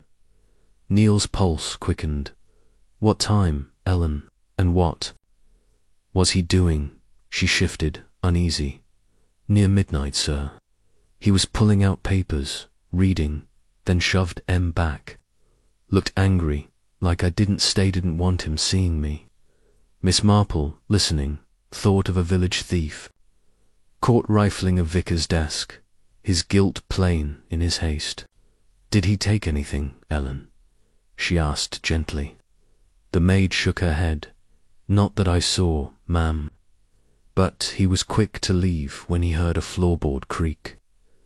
Neil dismissed her with thanks, his mind racing. Lance in the study, after Adele's death, looking for what? The missing contract, or something about the will. Miss Marple's needles slowed, or proof of his own misdeeds, Inspector.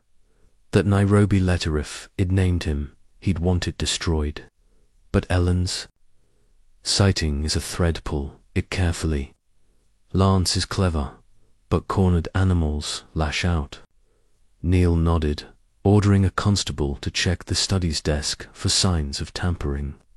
I'll question Lance again, push him on the study. And I've got a man on Percival. He's the king now, and I'm not taking chances. The household, meanwhile, was fracturing under the strain. In the drawing room, Percival stood by the window, his hands clasped, his face a storm of suppressed rage. Jennifer sat on a sofa, her sewing forgotten, her eyes darting to her husband with a mix of fear and loyalty. Elaine hovered near the bookcase, her grey dress blending with the shadows, her fingers twisting a locket at her throat. Lance lounged by the fireplace, his cigarette smoke curling upward, his casual air a deliberate provocation. The servants moved like ghosts. Mary Dove directed tasks with icy precision. Crump fumbled with a tray. Ellen glared from the doorway, her bitterness palpable. Neil gathered them, his tone sharp. Mr. Lance, you were seen in the study 2 nights ago, after hours, rummaging through your father's desk. Care to explain? Lance's eyes narrowed, but his smile held. Polishing my burglary skills, Inspector. I was looking for kept a stash in the drawer. Found none. Left. Simple. Percival snorted, his voice cold. Simple. You were after the contract, weren't you? Or something to blackmail father with? Lance's smile turned icy. Careful, Percy. Your own hands aren't clean those adjustments to the firm's books. I know about them. The accusation electrified the room. Jennifer gasped, her needle falling to the floor. Elaine's locket snapped open, spilling. A tiny photograph onto the carpet. Neil pounced. What adjustments, Mr. Lance? Lance shrugged, exhaling smoke. Ask Percy. He's been siphoning funds, small amounts, for years. Father suspected, but never proved it. Percival's face reddened, his voice shaking. Lies. You're deflecting, Lance, because you're guilty. That cigarette by the laundry room, your prints, your crime. Jennifer's hand clutched Percival's arm, silencing him, but her eyes betrayed panic. Miss Marple, seated quietly, her knitting a soft rhythm, watched the exchange like a hawk. Lance's accusation, she thought, was a calculated jab meant to shift suspicion. But Percival's reaction, fury mixed with fears, suggested a kernel of truth. In St. Mary Mead, a shopkeeper had fudged his ledgers, swearing innocence until the books betrayed him. Inspector, she said, her voice mild, the firm's audit will clarify Mr. Lance's claim. But let us ask Miss Elenia Lockett. Dear, what fell from it? Elaine, startled, retrieved the photograph. A young man, earnest, with spectacles. It's Gerald, she whispered. My fiancé's father hated him. Neil seized the opening. You told Lance about Gerald, and he promised to fix things.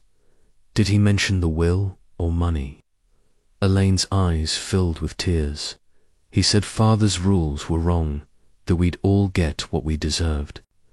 I thought he meant convincing father, not murder. Her voice broke, and Miss Marple patted her hand, her mind cataloguing Lance's words. They were vague, yet loaded, like a village gossip's hint that unravelled a scandal. Neil turned to Jennifer, his tone firm. Mrs. Fortescue, you heard Lance muttering about taking what's mine. Any other whispers you've kept quiet? Jennifer's face paled, her voice barely audible. He spoke to Percival after Adele died. About the firm. Said they could run it properly now. I thought it was just talk. Percival's eyes flashed. Enough, Jennifer. Lance is twisting everything, and you're falling for it. Neil's notebook filled, but his frustration grew. Every revelation opened a new door, yet none led to proof. The servants, questioned next, offered little. Mary Dove, her grey eyes unreadable, claimed she'd been in the pantry during Lance's study visit, unaware of his movements. Crump, sweating, said he'd been asleep in his quarters. Ellen, grudging, admitted to seeing Lance leave the study, but saw no papers in his hands. Their stories, like the family's, were too smooth, too rehearsed. Miss Marple, listening, thought of a village choir where one singer's false note betrayed the harmony. "Inspector," she murmured, "Mary Dove's alibi is always perfect. A housekeeper knows every creak in a house she'd hear a late-night intruder. Test her memory." Neil took the hint, calling Mary back. "Miss Dove, a midnight rummage in the study surely you'd notice. The hall's not far from your room." Her lips twitched, almost a smile. "I sleep soundly, Inspector, after a long day. The house is old, full of noises. I heard nothing." Her calm was impenetrable, but Miss Marple noted a faint tension in her hands, like a village matron caught in a lie. Neil, sensing the same, made a note to watch her closer by afternoon. The search of Lance's room yielded a breakthrough, a small vial hidden in a hollowed-out book containing a few drops of a clear liquid. Neil, holding it in an evidence bag, showed it to Miss Marple in the library. "The lab's testing it could be taxine or something else. It's not cyanide, too small a quantity. If it's poison, Lance is our man." Miss Marple's eyes narrowed. "A damning find, Inspector, but too convenient. Lance is clever would he hide poison so carelessly? Or is someone framing him, knowing you'd search?" Neil's jaw tightened. "Either way, it's leverage. I'll confront him tonight."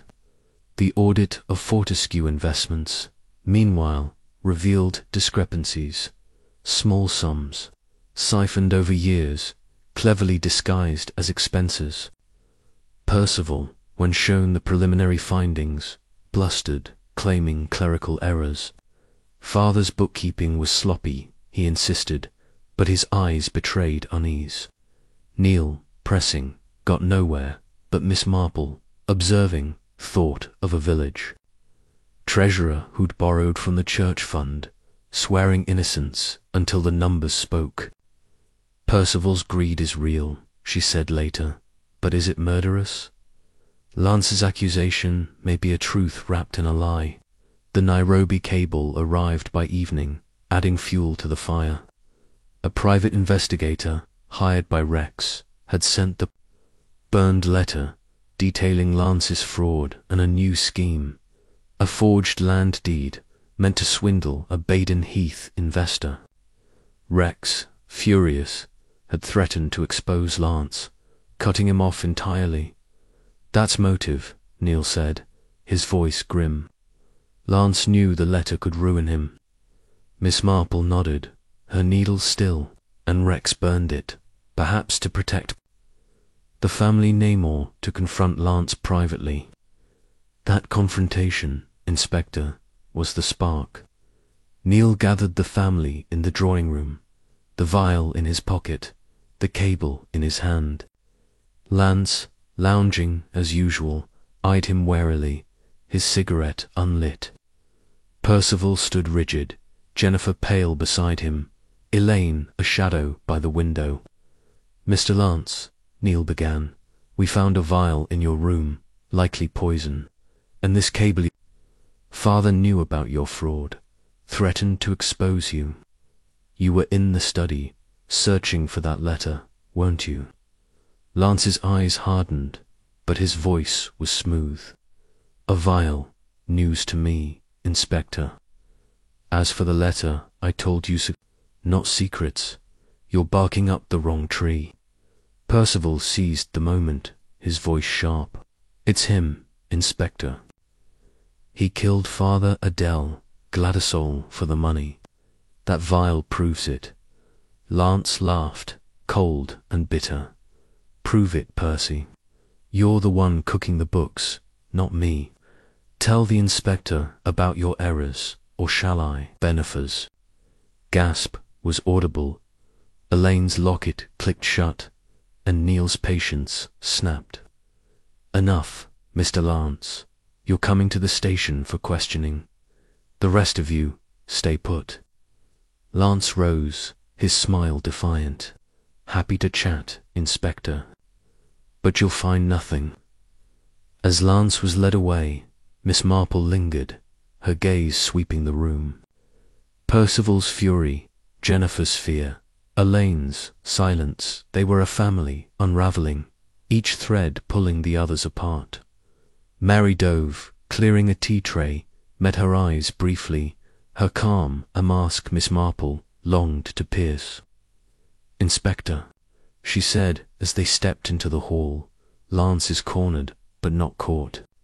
The vial is a plant, I'm sure, too obvious for a man like him. The killer wants us focused on him, not them. Percival S. accounts, Elaine S. fiance, Jennifer's loyalty dig, there, and Mary Doveshy knows more than she says, like a village gossip who holds the key but won't speak. Neil nodded, his resolve firm. I'll grill Lance, check the vial, and push the audit. And I'm putting extra men on Percival. The rhyme's next verse is a threat, and I'm not losing. Another. Miss Marple's lips pursed. Protect him, but watch the others. The killer is here, Inspector, in this house, and they're watching us. She glanced at the yew trees through the window, their dark branches swaying in the wind, and felt a chill. The rhyme was a game, but the stakes were deadly. Back at the King's Arms, Miss Marple sat by her window, knitting a pale pink scarf, her thoughts a web of clues and faces. Lance was the spark, but the fire burned through the family, fueled by greed and hidden sins. The fourth verse loomed, and Percival was in danger or a decoy. Her needles clicked faster, her mind racing. The killer was close, their arrogance.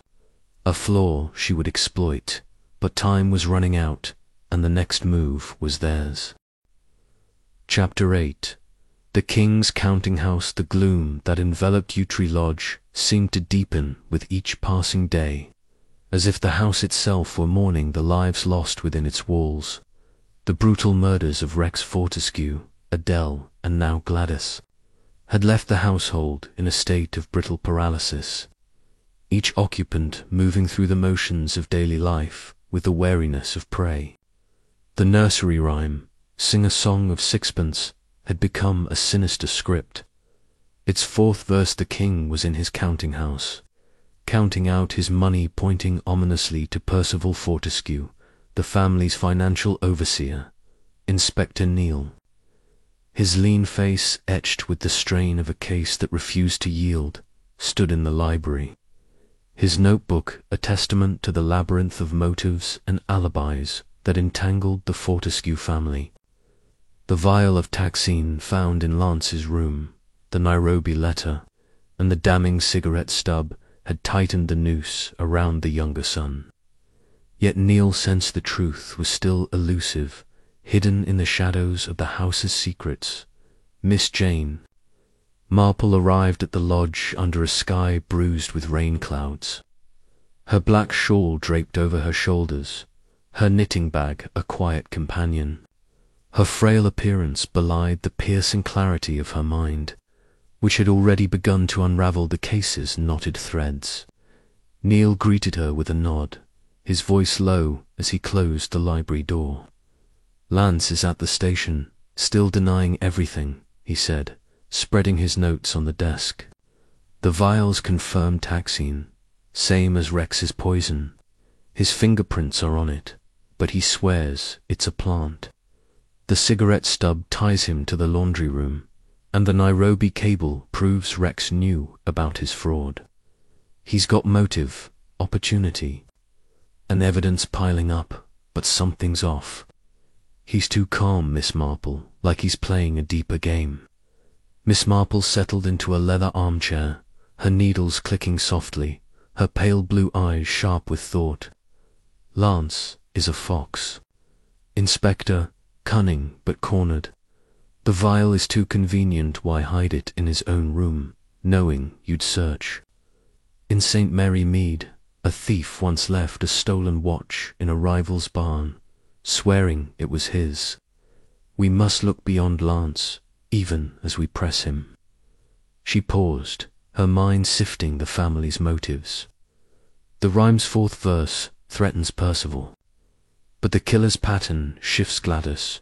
Died in the laundry room, not the garden. We must guard Percival, but also probe the others.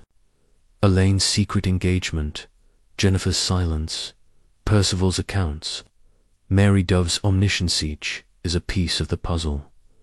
Neil nodded, his frustration evident. The audits progressing Percival's errors are real. Small sums siphoned over years, enough to embarrass but not ruin him. He claims it was to cover Rex's reckless deals, but I'm not convinced. Elaine's story about Lance fixing things suggests he planned to eliminate Rex, maybe Adele too. Jennifer's hint about Lance and Percival plotting to run the firm is another thread, and the servants Mary Dove's alibis are airtight. Ellen's bitterness is a mask. Crump's clumsiness feels staged. I'm stretched thin, Miss Marple.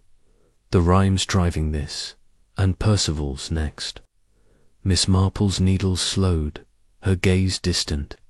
The rhyme is a taunt, Inspector, meant to dazzle us with its cleverness, but the motive is earthier, power or a buried grudge.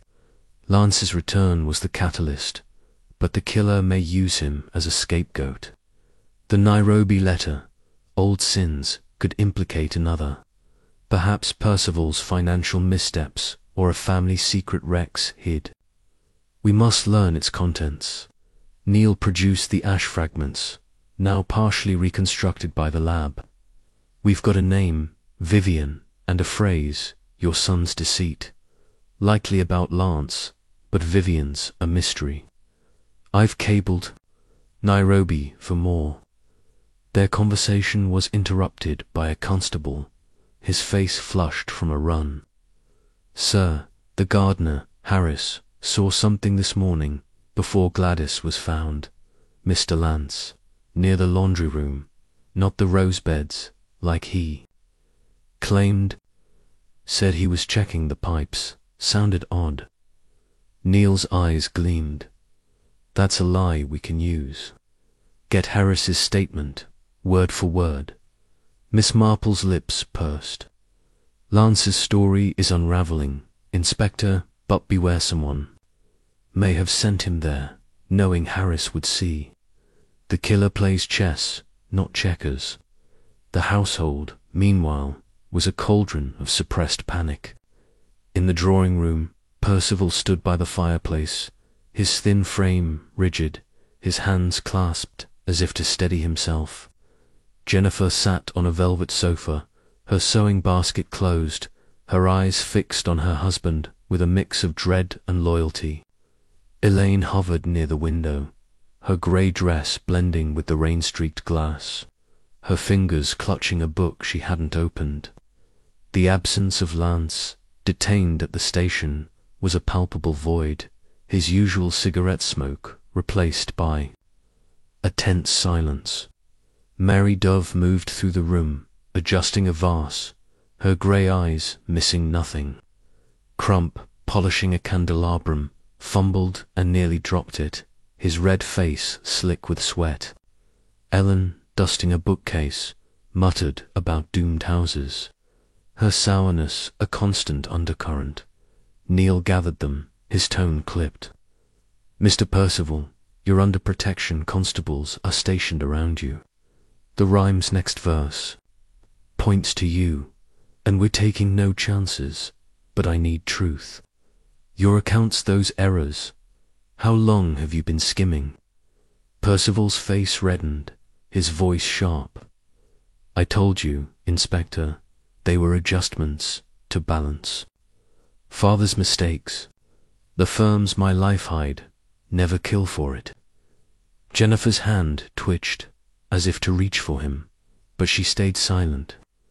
Miss Marple, seated quietly, noted her restraint, like a village wife hiding her husband's debts. Neil turned to Elaine, his voice softer. Miss Elaine, Lance's promise to fix things. Did he ever mention Percival or the firm? Elaine's eyes widened, her book slipping to the floor. He said Percival was too cautious, that the firm needed new blood. I thought he was joking, but he was so intense. I didn't tell anyone. I was afraid. Her voice trembled, and Miss Marple, watching, thought of a village girl who'd kept silent about a brother's schemes, fearing betrayal.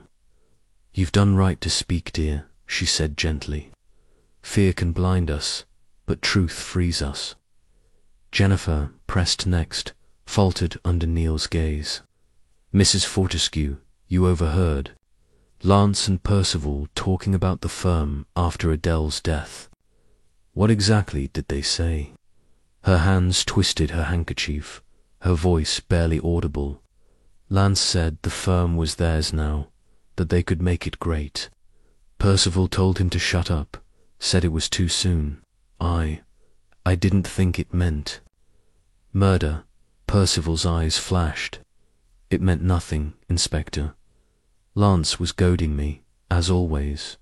I never agreed to anything.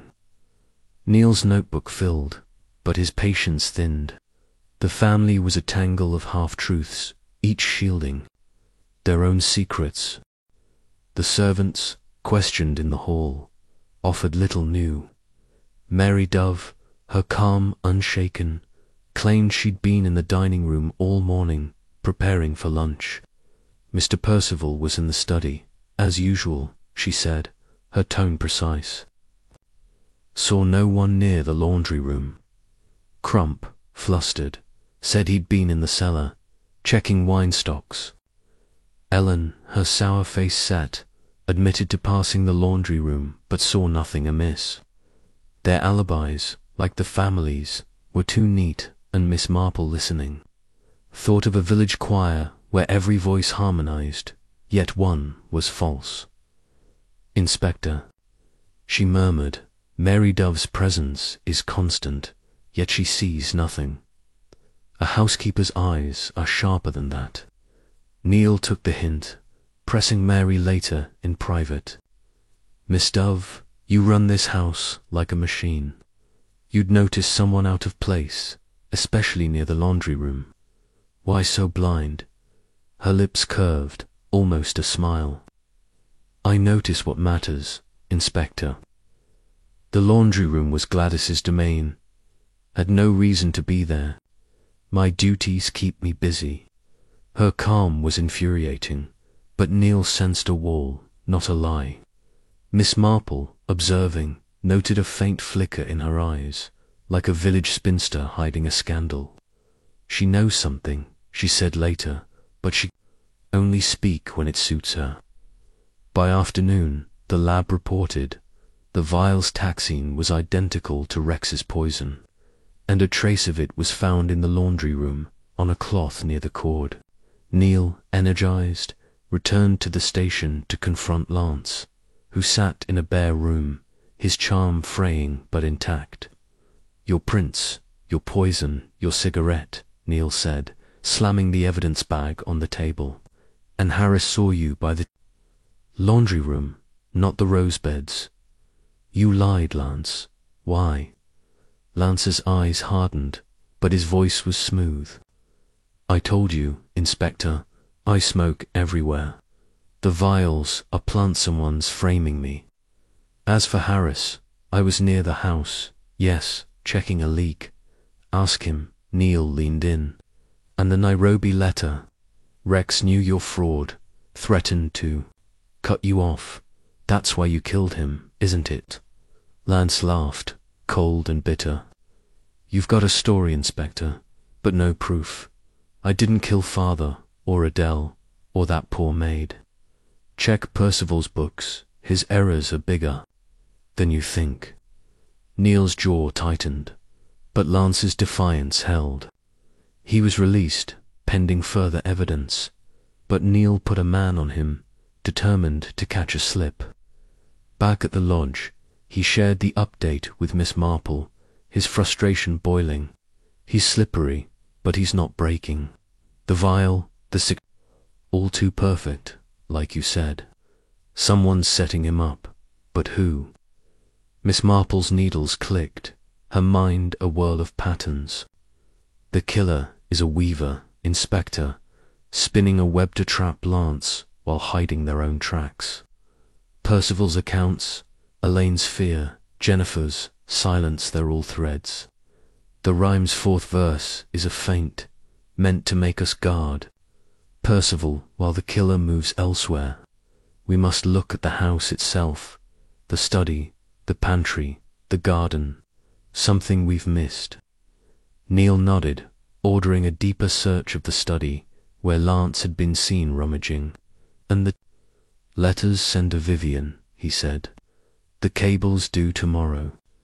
If it names Lance's accomplice, we'll have him.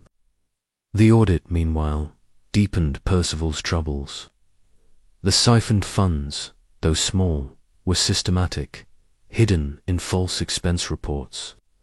Percival, confronted in the study, blustered, his face pale.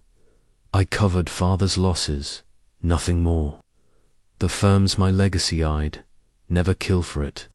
Neil pressed, but Percival's denials held, his fear outweighing his guilt. Miss Marple, listening, thought of a village treasurer who'd wept over his ledgers, swearing innocence until the numbers spoke. Percival's greed is real, she said later, but his fear suggests he's a pawn, not a king. Elaine, questioned again, revealed a new detail, her voice trembling. Lance met someone a week before Father died at the train station. I saw them, a man, tall, with a hat. Lance looked nervous, not his usual self. Neil's pulse quickened. Could it be Vivian? Elaine shook her head. I didn't hear a name, but Lance said it was business. I didn't ask more. Miss Marple's eyes gleamed. A stranger in Baden Heath, Inspector, tied to Lance's schemes. This man may be our Blackbird, not in the rhyme, but in the plot. By evening, the house was a fortress. Constables at every door. Percival under watch. Neil, exhausted, conferred with Miss Marple in the library, the fire a faint glow. We're close, he said, but the killer's laughing at us. Lance's, vile Percival's, books, Elaine's, Strangerit's, all pointing somewhere, but where? Miss Marple's needles stilled, her voice low. The killer is here, Inspector, in this house, playing a double game. Lance is their scapegoat, but Percival's danger is real or a distraction. Mary Dove's silence, Ellen's rage, Crump's nerves, they're all part of the pattern. We must watch the small things, gestures, glances, slips. Their talk was interrupted by a constable holding a small, crumpled note found in the studies. Waste bin, it read, in a hasty scrawl, Vivian arrives 10th. Settle it, Neil's heart raced. The 10th 3 days before Rex's death. This ties Lance to Vivian, and maybe the murders. Miss Marple's lips pursed. Or someone wants us to think so. The note's too obvious, like the vial. The killer's weaving a trap, but they're human, Inspector, and humans err. As Miss Marple left for the King's Arms, the rain began, a soft patter against the windows. She sat by her window, knitting a pale pink scarf, her thoughts a tapestry of clues and faces.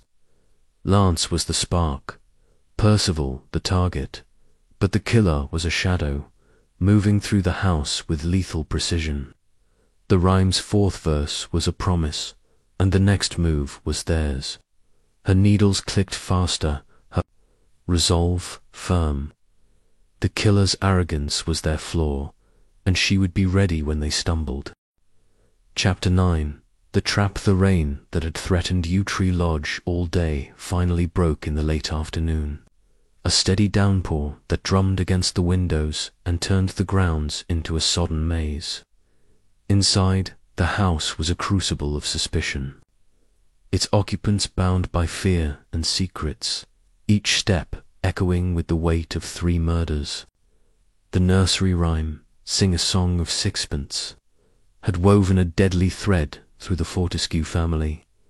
Its fourth verse to King was in his counting house, counting out his money, casting Percival Fortescue as the next potential victim. Inspector Neil, his lean frame taut with the strain of a case that twisted at every turn, stood in the library, his notebook a map of clues that refused to align. The vial of Taxine in Lance's room, the Nairobi letter naming Vivian, and the crumpled note about a meeting on the 10th had tightened the focus on the younger son. Yet Neil sensed the killer's hand was guiding him toward a carefully laid trap. Miss Jane Marple arrived at the lodge as the rain intensified, her black shawl damp at the edges, her knitting bag slung over one arm. Her frail figure and gentle demeanor masked a mind that cut through deception with surgical precision, and Neil, now dependent on her clarity, greeted her with a weary nod. "Lance is back from the station," he said, closing the library door against the house's watchful eyes. "He's sticking to his story, the vial's a plant, the cigarette stub's a coincidence, and the Nairobi letters old news.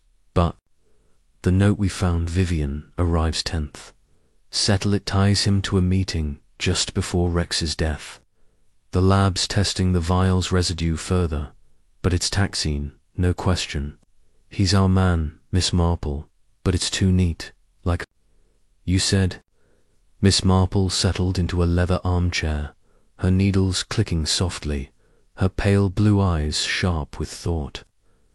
"Lance is a fox in a snare, Inspector, but the snare may not be yours. The evidence is damning, yet too convenient a violin. His room, a cigarette by the laundry room, a note in the study. In St. Mary Mead, a gardener was blamed for theft because his spade was found at the scene, but it was his rival who placed it there. We must look beyond Lance, even as we watch him." She paused, her mind sifting the household's motives. The rhyme's fourth verse threatens Percival, but the killer's pattern shifts Gladys, died indoors, not in the garden. Percival's danger is real, but the killer may strike elsewhere to confuse us. Neil spread his notes on the desk, his frustration a palpable force. The audit's damning Percival, his siphoned funds are deliberate, not errors, though he swears it. Was to protect the firm. Elaine's story about Lance meeting a stranger, possibly Vivian, suggests a partner in his schemes. Jennifer's hint about Lance and Percival plotting to run the firm could mean collusion, or Lance manipulating his brother. And the servants' Mary Dove's alibis are flawless. Ellen's bitterness masks something deeper. Crump's clumsiness feels like a performance. The rhyme's leading us, but to what?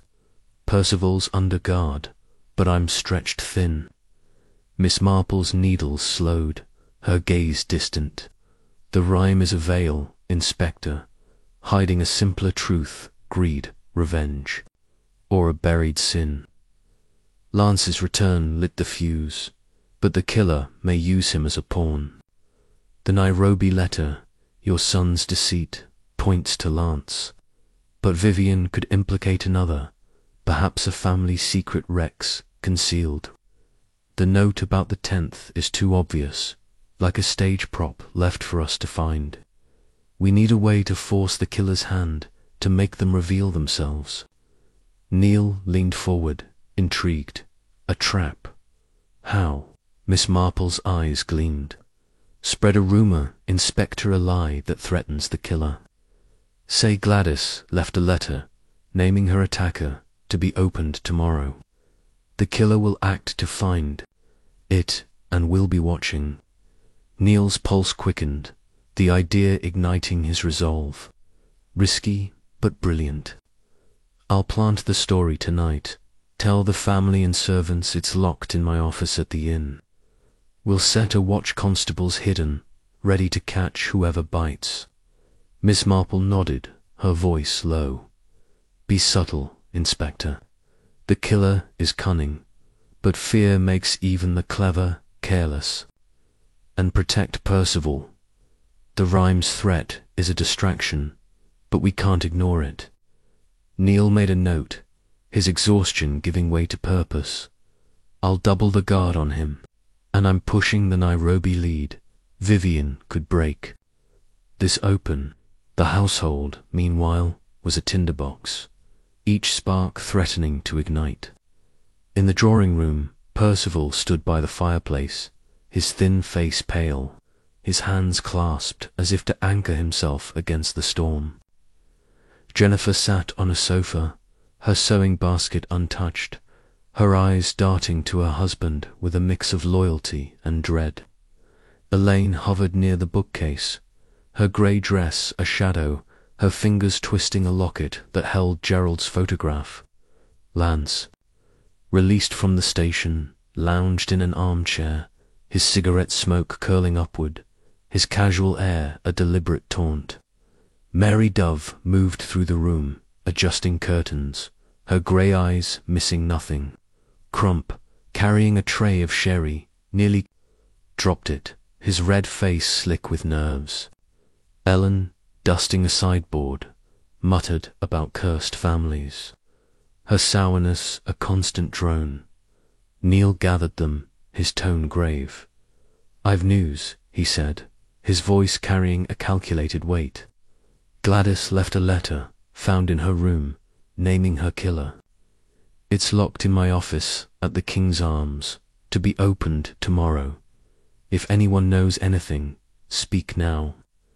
The room froze, each face a mask of shock or calculation. Percival's lips tightened, his eyes flickering to Lance. Jennifer's hands clenched, her needlework forgotten. Elaine's locket snapped shut, her breath catching. Lance exhaled smoke, his smile thin. A letter, convenient, Inspector. Sounds like a bluff.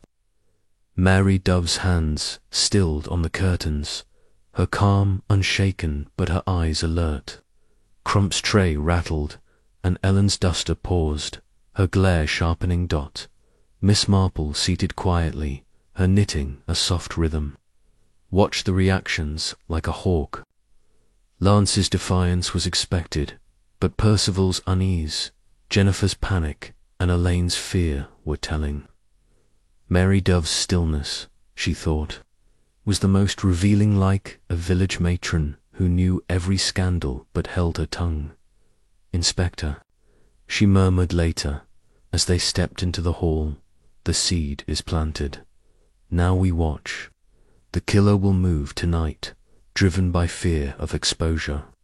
But be wary, Lance may be their target, not their hand. Neil nodded, dispatching constables to the inn, where they'd hide in the shadows of his office, a small room off the main hall. He briefed them quietly. No lights, no sound, just patience. Back at the lodge, he doubled the guard on Percival, who bristled at the intrusion. This is my home, Inspector, not a prison. Neil's voice was firm. It's for your life, Mr. Fortescue. The rhyme names you next. Percival relented, his face pale, but Miss Marple noted a flicker of calculation in his eyes, like a village merchant hiding a debt. The servants questioned again, offered little. Mary Dove, her grey uniform immaculate, claimed she'd been in the kitchen during the morning's chaos, unaware of any letter. Gladys was nervous, she said, her tone even, but she never mentioned writing anything. Crump, sweating, said he'd been in the dining room, setting the table. Ellen, her sour face set, admitted to cleaning the upstairs hall, far from Gladys's room. Their alibis, as always, were too smooth, and Miss Marple, listening, thought of a village choir where one voice sang false, betraying the harmony. "Inspector," she said, "Mary Dove's calm is a facade. She knows this house is poulticed her on the letter." Neil pressed Mary later, in the pantry, his tone sharp. "Miss Dove, a letter from Gladys Shirley. You'd notice her writing something, hiding it. You see everything." Her lips curved, almost a smile. "I see what's in front of me, Inspector." Gladys was secretive, always scribbling notes to her uncle. If she wrote a letter, it wasn't in my sight.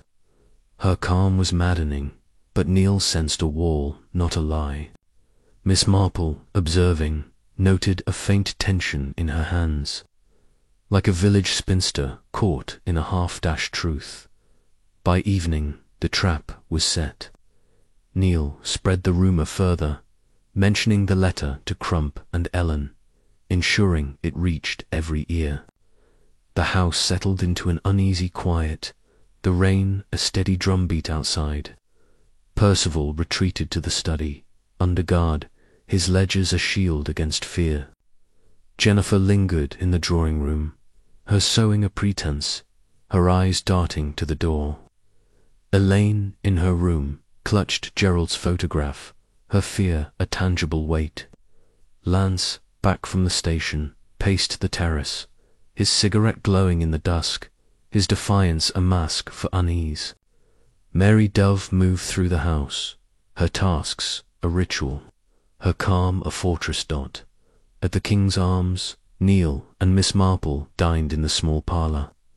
A constable stationed outside to relay news. "If the killer bites," Neil said, his voice low, "we'll have them by midnight. My men are hidden, the office locked but accessible through a side window, enough for a desperate soul to try." Miss Marple's needles clicked, her mind racing. "They'll come, Inspector, driven by fear of that letter. But it may not be Lance. Percival's ambition, Jennifer's loyalty, Elaine's secrets, Mary Dove's silent siege could be the hand behind this." And the rhyme's fourth verse Percival's, "Danger may be a feint to draw our eyes." As midnight approached, the inn was silent, the rain a soft murmur. Neil and Miss Marple waited in the parlour, a single lamp casting long shadows. A constable slipped in, his voice a whisper. "Sir, someone's at the office, window dark figure, moving fast." Neil was on his feet, Miss Marple following, her shawl clutched tight. They reached the office, a cramped room filled with files, where two constables crouched in the shadows. Through the window, a figure was visible, prying at the latch with a slim tool. The constables pounced, dragging the intruder inside a man, his face obscured by a scarf, his hat pulled low. The scarf fell, revealing Lance, his dark eyes blazing with defiance. "Get your hands off me," he snapped, struggling as the constables pinned him. Neil's voice was cold. "Caught red-handed, Mr. Lance. Looking for Gladys's letter, were you?" Lance's smile was bitter, his charm gone. "A letter." "You're bluffing, Inspector. I was checking on you, making sure you weren't framing me." His excuse was flimsy, and Neil's eyes narrowed.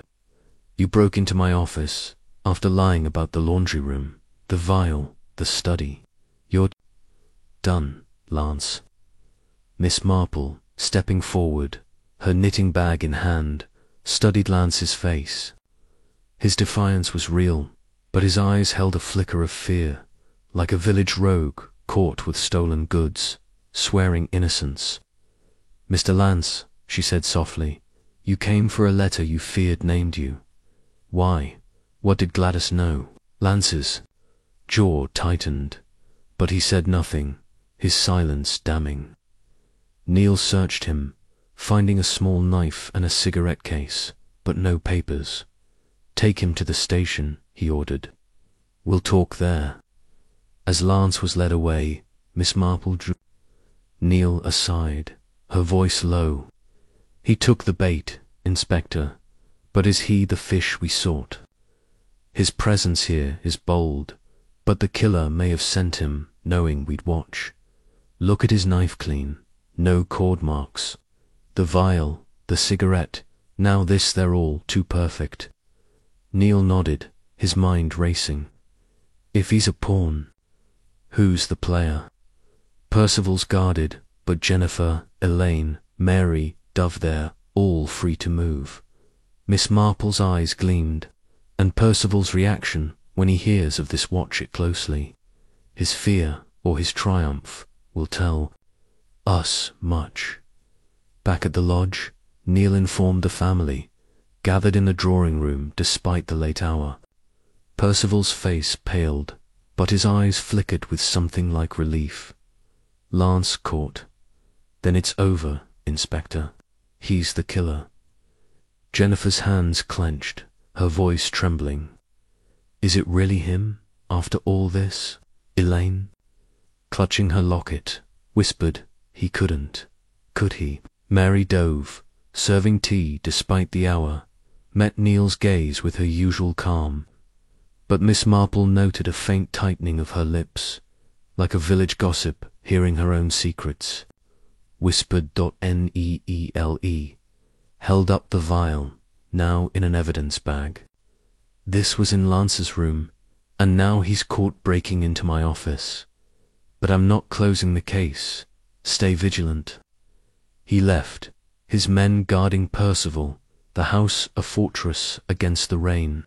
Miss Marple returning to the King's Arms, sat by her window, knitting a pale pink scarf, her thoughts a web of clues and faces. Lance was trapped, but the killer was a shadow, moving through the house with lethal cunning. The rhyme's fourth verse was a promise, and Percival's safety was no guarantee. Her needles clicked faster, her resolve firm. The killer's arrogance was their flaw, and she would catch them when they stumbled. Chapter 10. The confession. The rain had eased to a drizzle by morning, leaving Yew Tree Lodge cloaked in a damp, mournful hush. The house, once a monument to Rex Fortescue's wealth, now felt like a stage for tragedy, its grandeur mocked by the spectre of 3 murders. The nursery rhyme, "Sing a Song of Sixpence," had woven a sinister thread through the Fortescue family. Its 4th verse, the king was in his counting house, counting out his money, still looming as a threat to Percival. Fortescue, though the killer's pattern had proven unpredictable. Inspector Neil, his lean face haggard from sleepless nights, stood in the library, his notebook a chronicle of clues that had finally borne fruit. Lance Fortescue, caught breaking into Neil's office at the King's Arms in search of a non-existent letter from Gladys, was now in custody, the vial of Taxine, cigarette stub, and Nairobi cable forming a damning chain around him. Yet Neil sensed the case was not closed, the killer's shadow still lurking in the house's secrets. Miss Jane Marple arrived at the lodge as the mist lifted, her black shawl slightly damp, her knitting bag a quiet companion. Her frail appearance belied the piercing clarity of her mind, which had guided Neil through the case's labyrinth. He greeted her with a nod, his voice low as he closed the library door. "Lance is at the station, under pressure," he said, spreading his notes on the desk. "He's cracking, but not fully. Denies the murders, swears the vial was planted, claims he was at the inn to prove we were framing him. The cigarette stub places him by the laundry room. The vial's toxin matches Rex's poison. And the Nairobi letter proves Rex threatened to expose his fraud. It's tight, Miss Marple, but you're right, it's too perfect. Someone's orchestrating this. Miss Marple settled into a leather armchair, her needles clicking softly, her pale blue eyes sharp with thought. Lance is a pawn in a larger game, Inspector, though a guilty one. The evidence is a tapestry, woven to trap him, but the weaver's hand is hidden. In St. Mary Mead, a poacher was blamed for a theft because his knife was found at the scene, but it was his brother who placed it there. We must look at the other's: Percival's ambition, Jennifer's loyalty, Elaine's secrets, Mary Dove's omniscience. She paused, her mind sifting the household's motives. The rhyme's fourth verse threatens Percival, but Gladys's death indoors shows the killer's flexibility. We've caught Lance, but the killer may still strike. Neil nodded, his frustration tempered by resolve. The audits nailed Percival. His siphoned funds were deliberate, hidden in false reports. He admits it now, says it was to cover Rex's bad deals, but it's motive for murder. Elaine's story about Lance's meeting with Vivian, possibly. The stranger at the stations suggests a partner. Jennifer's hint about Lance and Percival plotting to run the firm could mean collusion, but her fear points to Percival hiding more. The servants' Mary Dove's alibis are too clean, Ellen's bitterness too raw, Crump's clumsiness too convenient. The note about Vivian arrives 10th is the key. If we crack that, we'll know the full game. Miss Marple's needles slowed, her gaze distant. The note is a prop, Inspector, meant to draw our eyes to Lance. But Vivian, a name, a code, perhaps a woman could unlock the past. The Nairobi letter spoke of your son's deceit, but Rex burned it, perhaps to shield someone. We need its sender, and we need Lance to break. Neil produced a new cable from Nairobi, just arrived. The letter was from a Vivian Dubois, a private investigator Rex hired to track Lance's fraud. Dubois warned Rex about a new scheme of forged deed targeting a Baden Heath investor. Rex planned to confront Lance, cut him off entirely. That's motive, but Dubois mentioned a partner in Lance's scam, unnamed. Miss Marple's eyes gleamed. A partner, Inspector, someone close, perhaps in this house. Lance's return wasn't solo. He brought trouble with him. The rhyme is a mask, but the motive is greed, fueled by that partnership. We must push Lance, but also watch Percival. He's the king, but also a player. His reaction to Lance's arrest will tell us much. Neil nodded, energized. I'm heading to the station now. I'll lean on Lance, use the cable, the note, the vial, everything. And I'm keeping Percival under guard, though he's itching to bolt. The household, meanwhile, was a study in fracture. In the drawing room, Percival stood by the window, his thin frame rigid, his hands clasped as if to steady himself against the storm.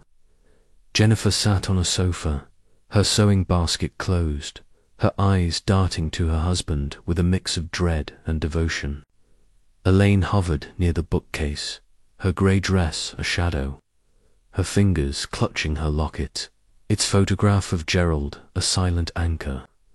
The absence of Lance, now in custody, was a void that sharpened every glance. Mary Dove moved through the room, adjusting a lamp, her grey eyes missing nothing. Crump, carrying a tray of tea, fumbled and nearly spilled it, his red face slick with nerves. Ellen, dusting a sideboard, muttered about justice coming, her sourness a constant undercurrent. Neil gathered them, his tone grave, Lance is in custody, caught breaking into my office last night, searching for a letter we claimed Gladys left. The evidence against him, Taksin, a cigarette stub, a Nairobi letter, is strong. But I'm not closing the case. Mr. Percival, you're still under guard. The rhyme names you next. If anyone knows more, speak now. Percival's face paled, but his voice was sharp. Lance, caught. Then it's him, Inspector. He killed father, Adele, Gladysall, for the money.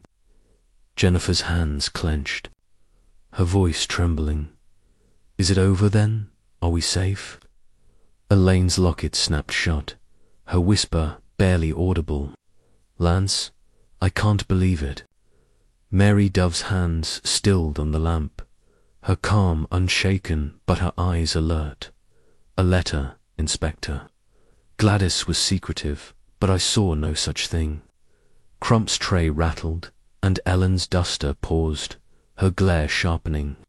Miss Marple, seated quietly, her knitting a soft rhythm, watched the reactions like a hawk. Percival's relief was too quick, Jennifer's fear too deep, Elaine's shock too fragile. Mary Dove's stillness, she thought, was the most telling, like a village matron who knew every secret but held her tongue. Inspector, she murmured. Later, as they stepped into the hall, Percival's eagerness to blame Lance is telling. He's hiding something, perhaps his own guilt or fear of exposure. Neil nodded, dispatching a constable to the station to prepare for Lance's interrogation. At the station, a bare room lit by a harsh bulb, Lance sat, his charm fraying, his dark eyes defiant but shadowed by strain. Neil laid out the evidence: the vial, the cigarette stub, the Nairobi cable, the note about Vivian. You're done, Lance, he said, his voice cold. You met Vivian Dubois on the 10th, planned to swindle an investor, and Rex found out. You poisoned him with Taksin, killed Adele to secure her share, strangled Gladys to silence her. Then, you broke into my office, desperate for a letter that might name you. Confess, and it'll go easier. Lance's smile was bitter, his fingers drumming the table. You've got a tale, Inspector, but no proof. The vial's a plant, the cigarettes. Coincidence, the letters, old news. I didn't kill anyone, Vivian. A business contact, nothing more. Check Percival, he's been bleeding the firm dry, and father knew it. Neil leaned in, the cable in hand. Vivian Dubois told Rex about your forged deed, your partner. Who was it? Lance? Someone in this house. Lance's eyes flickered, but his voice held. No partner, Inspector. Just me, and I'm no murderer. Miss Marple, observing from a corner, her knitting a soft counterpoint, noted Lance's tension, like a village rogue caught with stolen goods, swearing innocence. Mr. Lance, she said gently, you came back to Yew Tree Lodge for a reason, not just homesickness. What did you want from your father? Money or something else? Lance's jaw tightened, his charm cracking. Money, sure. Father owed me, after years of neglect, but I didn't kill him for it. The rhyme, the poisons, that's not my style. Neil pressed harder, his patience thinning. The taxi vial had your prints, Lance. The cigarette stub was yours, found by the laundry room where Gladys died. You lied about checking pipes. Harris saw you there. And the note, Vivian arrives, 10th, ties you to a scheme Rex threatened to expose. Give me the partner's name, or you'll hang for 3 murders. Lance's composure shattered, his voice rising. I'm no killer. Yes, I met Vivian, planned a deal, but it fell through. Father burned the letter, said he'd disown me. I was angry, sure, But poison, strangling, that's madness. His outburst hung in the air, raw and desperate. Neil seized the moment, his voice low. Then who? Lance. Who used taxine, cyanide, accord? Who knew the rhyme? Lance's eyes darted to Miss Marple, then away, his breath uneven. I don't know. But Percival, he's greedy, always was. He hated father's will, Adele's share.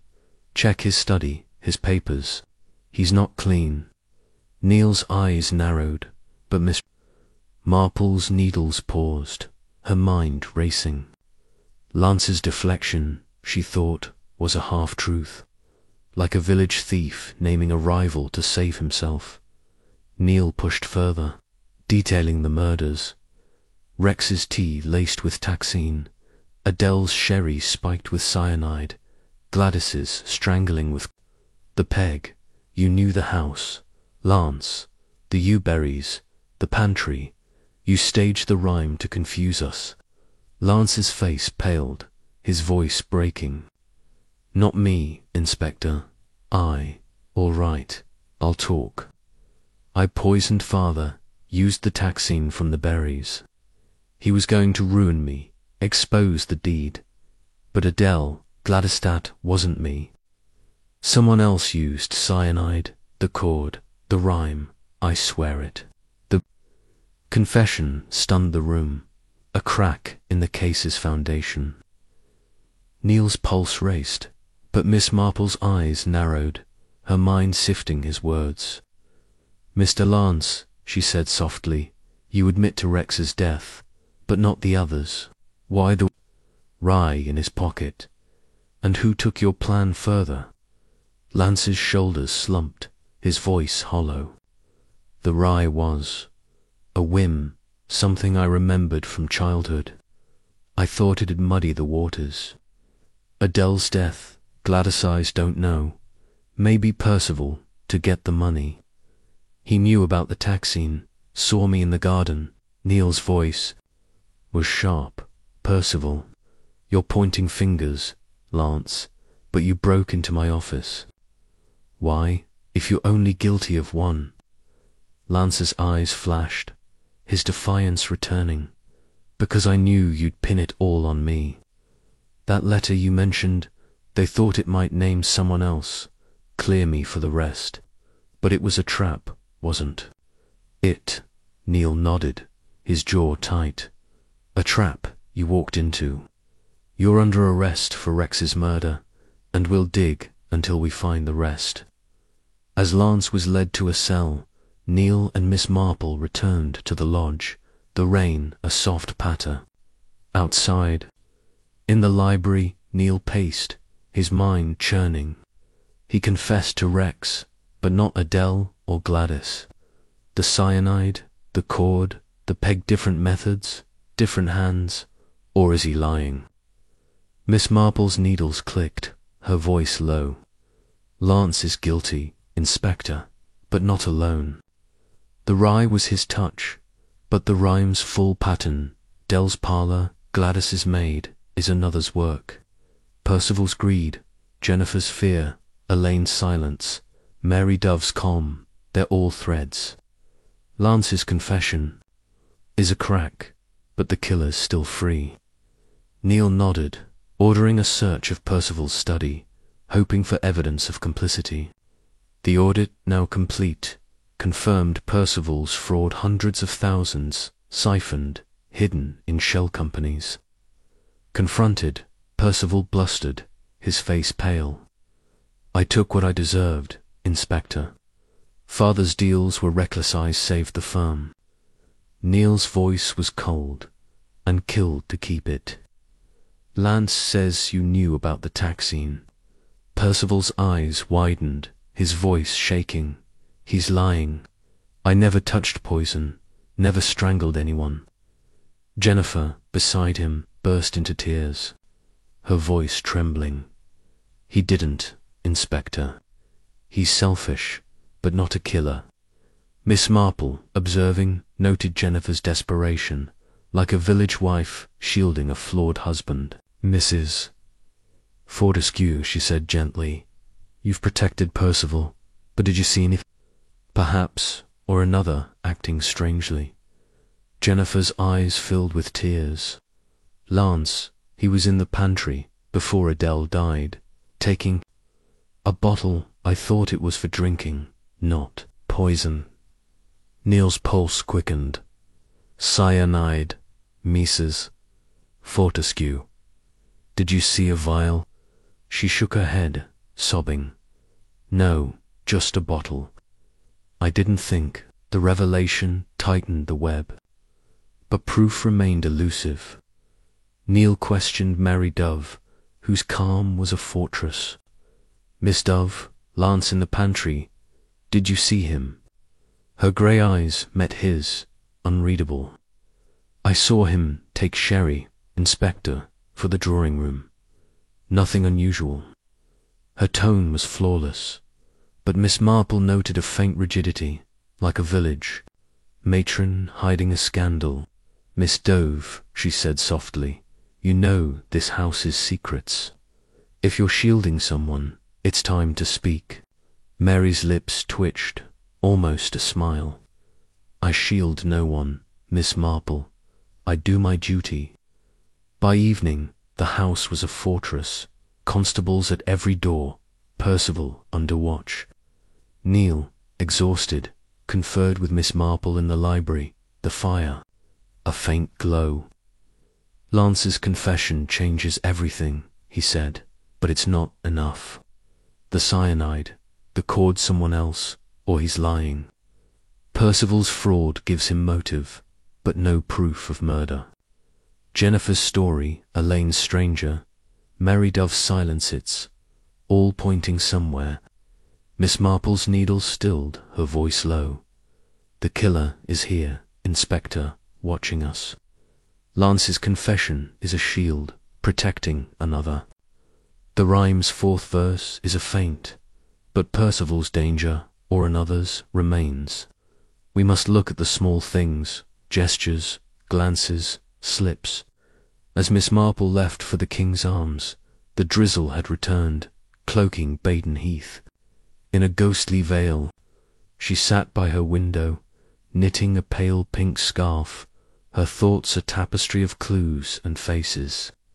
Lance's confession was a crack, but the killer was a shadow, moving through the house with lethal cunning. The rhyme's fourth verse was a promise, and the next move was theirs. Her needles clicked faster, her resolve firm. The killer's arrogance was their flaw, and she would catch them when they stumbled. Chapter 11. The final piece, the drizzle that had cloaked Yew Tree Lodge in a mournful haze, gave way to a fragile dawn. The sky a pale grey that cast a muted light over the house's sombre facade. The murders of Rex Fortescue, Adele, and Gladys had left the household in a state of brittle tension, each occupant moving with the caution of one expecting a blow. Lance Fortescue's confession to poisoning his father, coupled with his denial of the other killings, had cracked the case open. But the shadow of the nursery rhyme, "Sing a Song of Sixpence," lingered, its fourth verse the king was in his counting.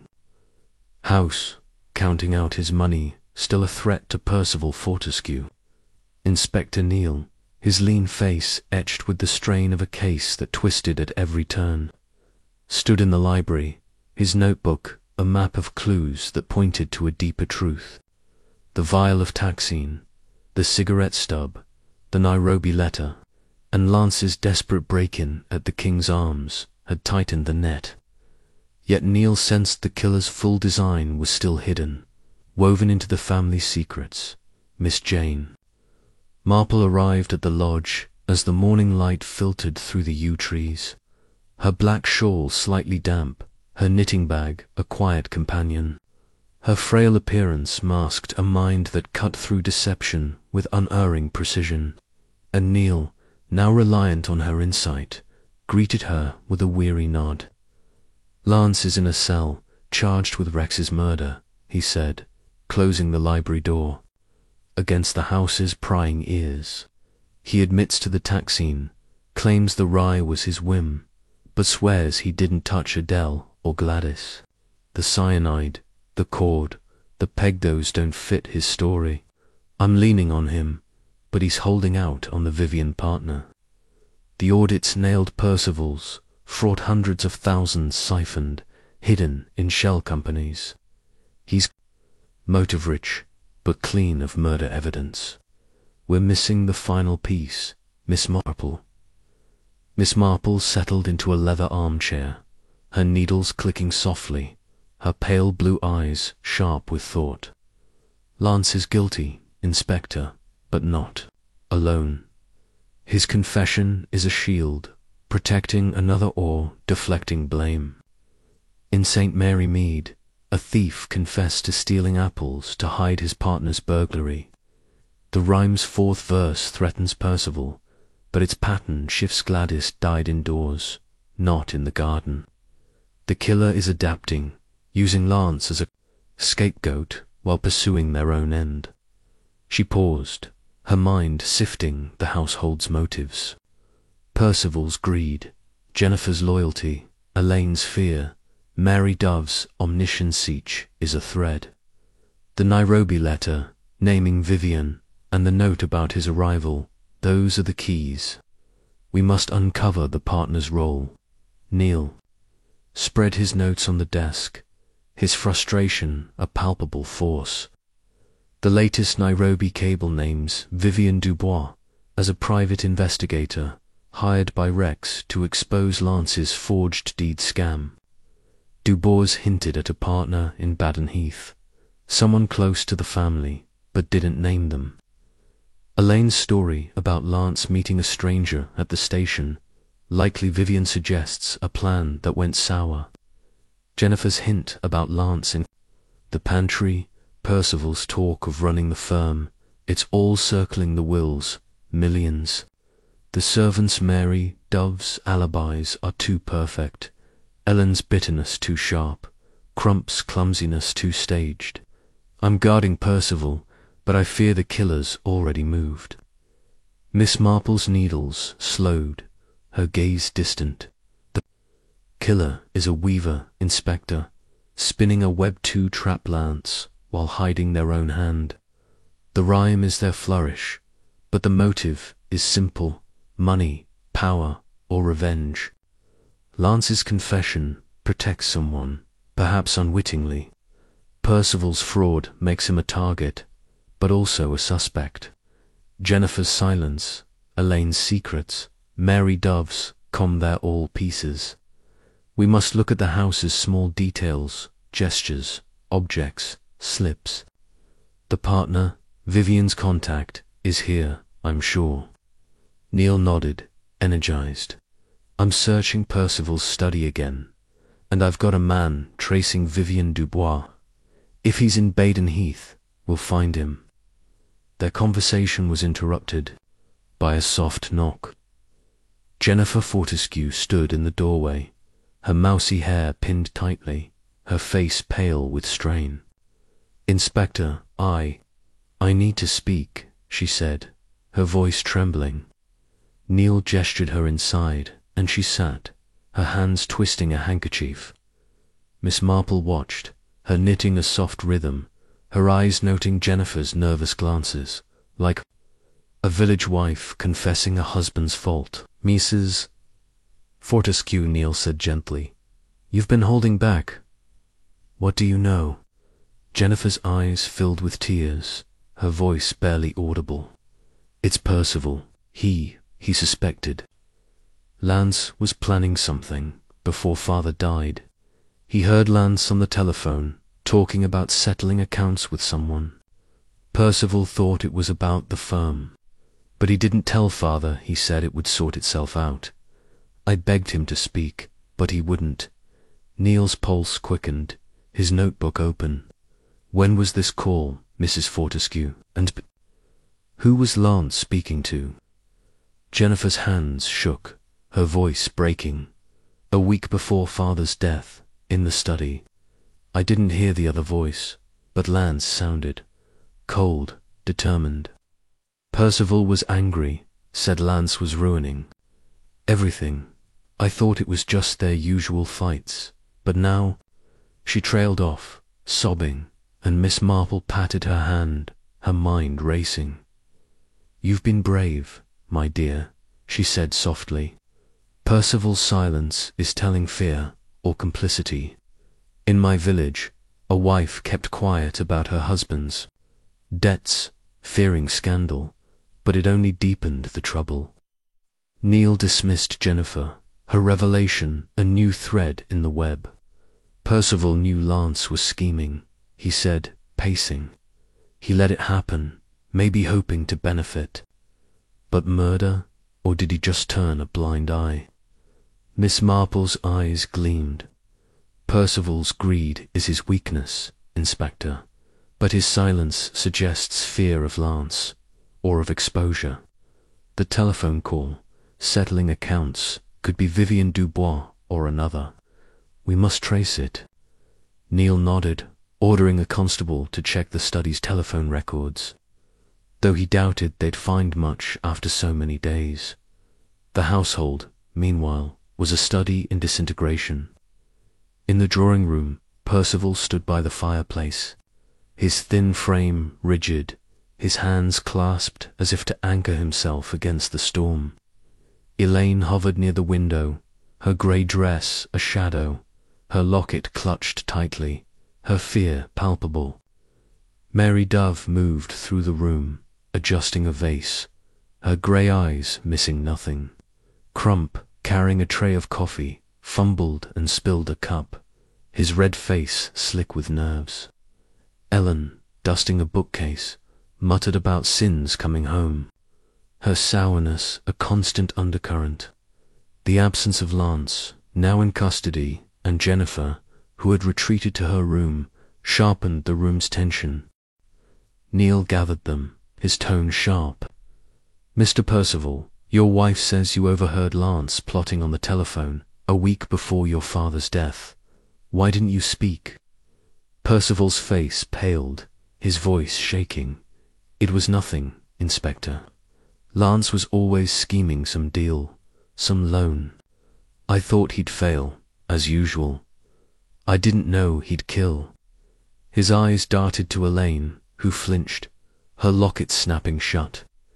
Miss Marple, seated quietly, noted his fear, like a village merchant caught fudging his books, swearing innocence. "Mr. Percival," she said gently, "you suspected Lance's plans, yet stayed silent. Did you hope to gain from his actions?" Percival's voice rose, his hands trembling. "Gain? I wanted the firm safe, that's all. Lance is the killer. You've got him. Why hound me?" Neil's eyes narrowed. "Because you siphoned millions, Mr. Fortescue, and your silence let Rex die. Did you know about the tax scene?" Percival's face reddened, his voice breaking. "No, I saw Lance in the garden, near the yew trees, but I thought he was just poking around. I'm no murderer," Elaine's whisper cut through the room. "You knew, Percival, and said nothing." Her shock was raw, and Miss Marple thought of a village girl betrayed by a brother's silence. Neil turned to Elaine, his tone softer. "Miss Elaine, you said Lance promised to fix things with your father about Gerald. Did he mention—" "Percival," Elaine's eyes filled with tears, her voice trembling. "He said Percival was weak, that he'd fold when the time came. I thought he meant arguing with father, not this." Her locket fell open, revealing Gerald's photograph, and Miss Marple's mind clicked like a village puzzle falling into place. Lance's manipulation, Percival's complicity were threads, but the killer's hand was elsewhere. The servants, questioned next, offered little. Mary Dove, her grey uniform immaculate, claimed she'd been in the pantry during the telephone call, unaware of any plot. "Mr. Lance was often on the phone," she said, her tone even, "I didn't listen." Crump, sweating, said he'd been in the cellar, checking stores. Ellen, her sour face set, admitted to hearing raised voices in the study, but saw nothing.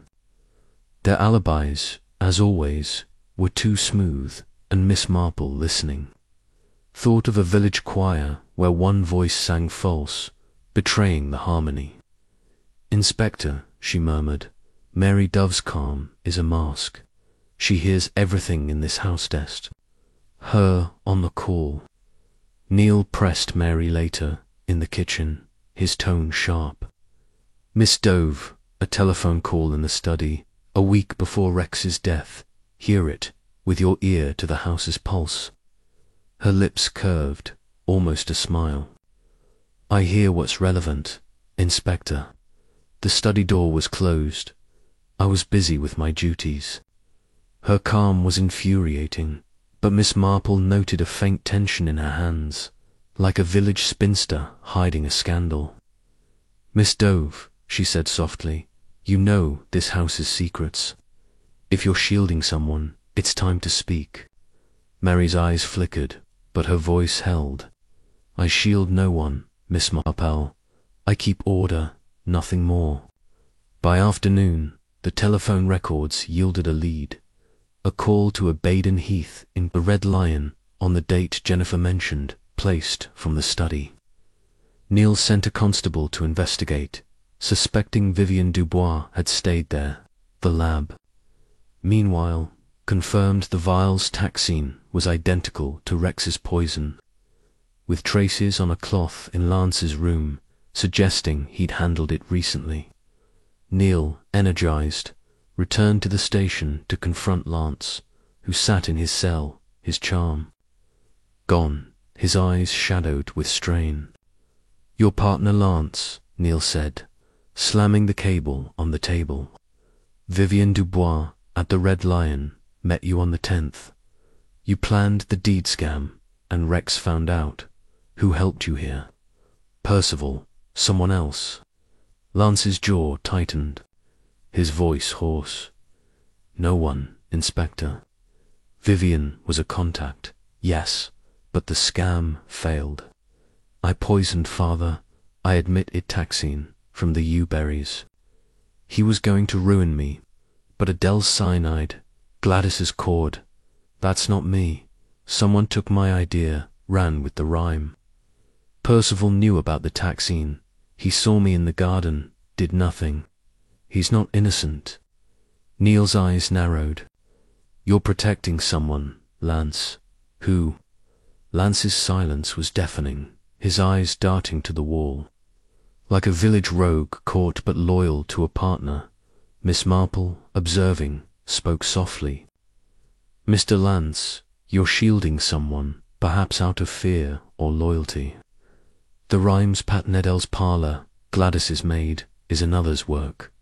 Who knew your plan?" Lance's voice broke, his hands shaking.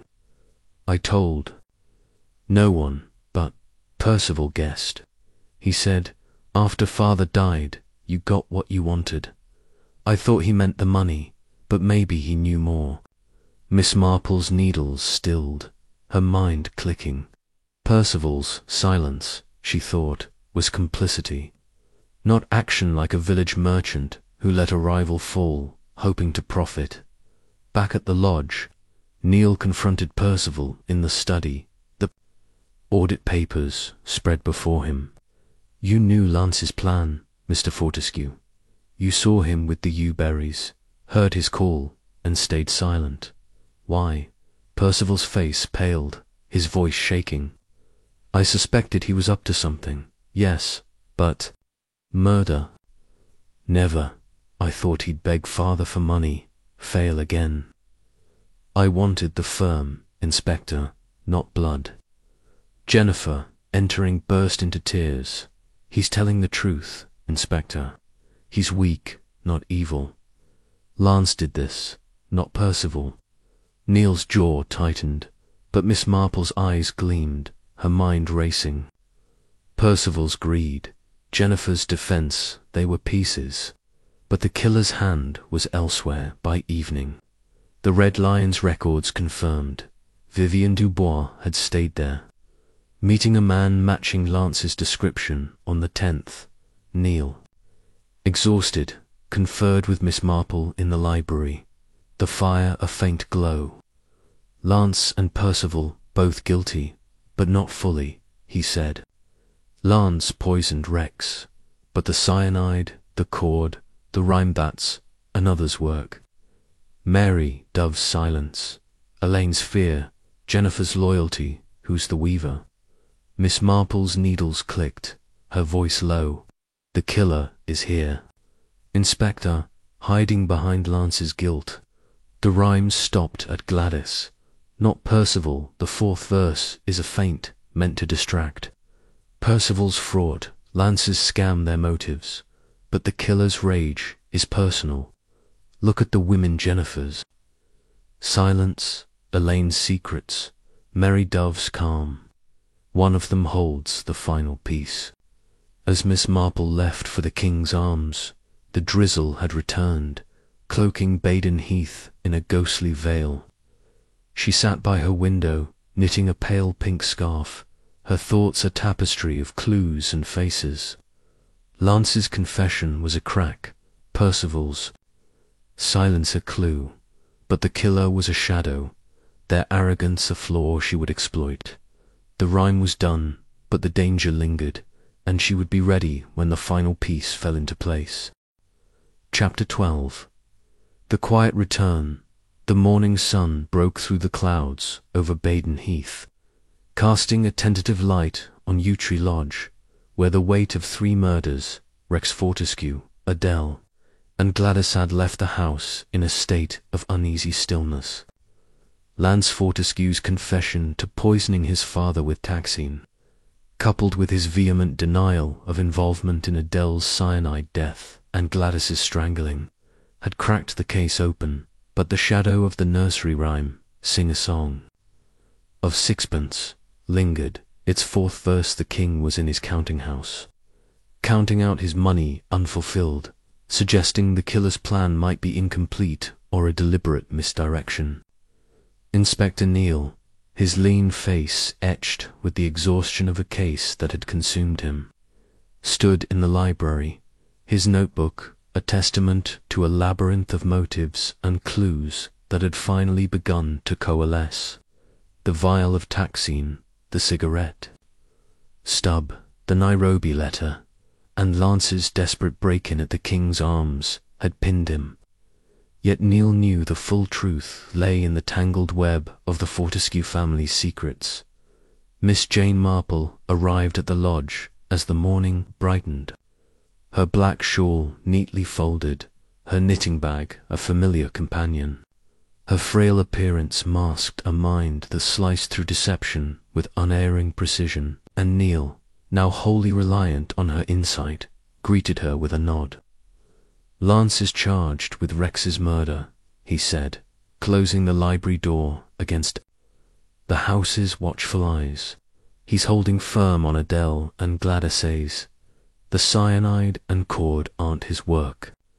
The audits buried Percival, his frauds confirmed, millions siphoned through shell companies, but no proof he killed. The Nairobi letter from Vivian Dubois points to Lance's scam with a Baden Heath partner we can't name. Jennifer's story about Lance in the pantry, Elaine's hint of his meeting with a stranger, it's all pointing to a second-hand Miss Marple. The rhyme stopped at Gladys, but I'm not convinced it's over. Miss Marple settled into a leather armchair, her needles clicking softly, her pale blue eyes sharp with thought. Lance is guilty, Inspector, but a pawn in a larger design. His confession shields another, perhaps unwittingly. In St. Mary Mead, a boy confessed to a theft to protect his sister, who'd planned it all. The rhyme's 4th verse threatens Percival, but its pattern shifts Gladys died indoors, not in the garden. The killer used Lance's act to build their own, weaving the rhyme to mask their motive, greed, revenge, or a deeper wound. She paused, her mind sifting the household's threads. Percival's fraud, Jennifer's loyalty, Elaine's fear, Mary Dove's omniscience, each holds a piece.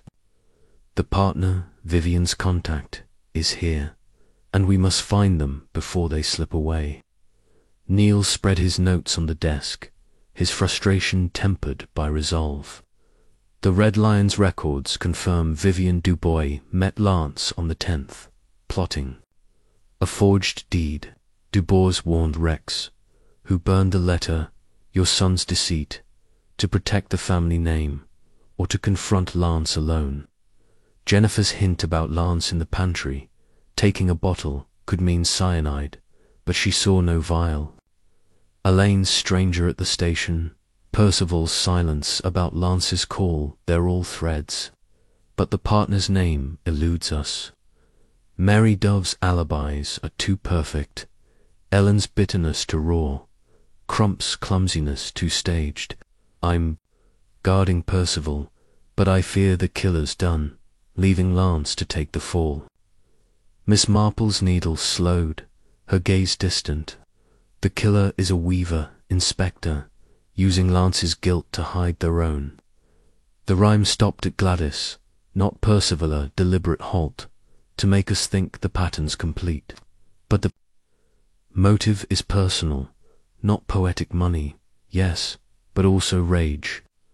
Lance's scam, Percival's fraud, Elaine's secrets, Jennifer's silence, Mary Dove's, come there all threads. The partner is in this house, tied to Lance's past or Rex's sins. We must look at the women, Jennifer's loyalty, Elaine's fear, Mary Dove's omniscience. One of them holds the final piece. Neil nodded, energized. I'm tracing Dubois. His last known address is London, not far. And I'm pushing Jennifer, Elaine, Mary, Dove. Someone's cracking. Their conversation was interrupted by a soft knock. Elaine Fortescue stood in the doorway, her grey dress a shadow, her locket clutched tightly, her face pale with strain. Inspector, Miss Marple, she whispered, her voice trembling. I found something in Father's study, hidden in a book. She held out a small, folded paper, its edges worn.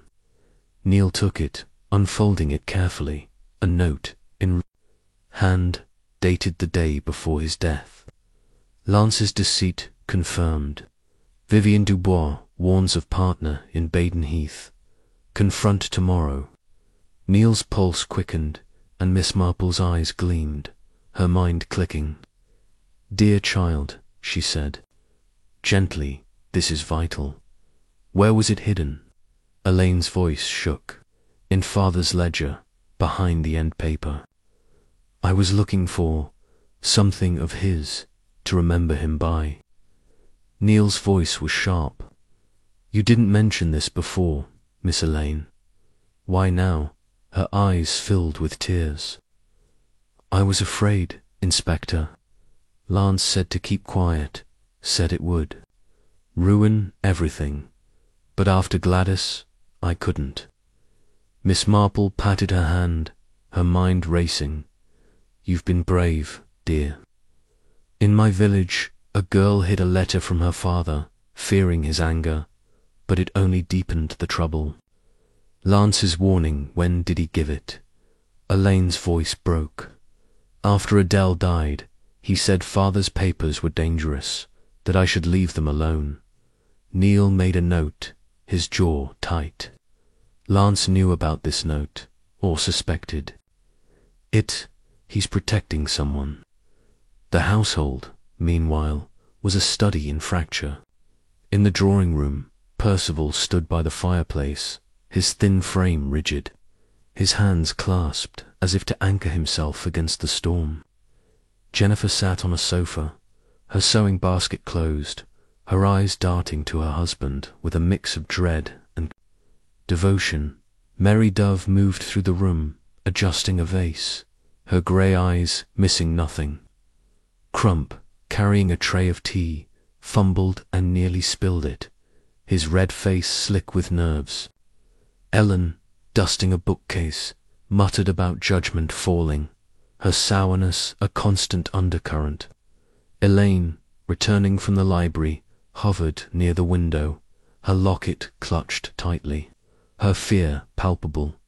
Neil gathered them, his tone grave, a new note in Rex's hand. Confirms Lance's scam and names a partner in Baden Heath.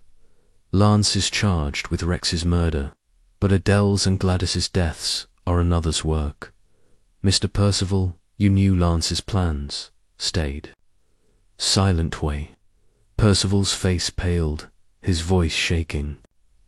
I told you, Inspector. I thought he'd fail, as always. I didn't know he'd kill Father. Jennifer's hands clenched, her voice trembling. He's not a murderer, Inspector. He's selfish, but not evil. Elaine's locket snapped. Shut, her whisper barely audible. Lance said to keep quiet. I should have spoken sooner. Miss Marple, seated quietly, her knitting a soft rhythm, watched the reactions like a hawk. Percival's fear was real, but his silence was damning.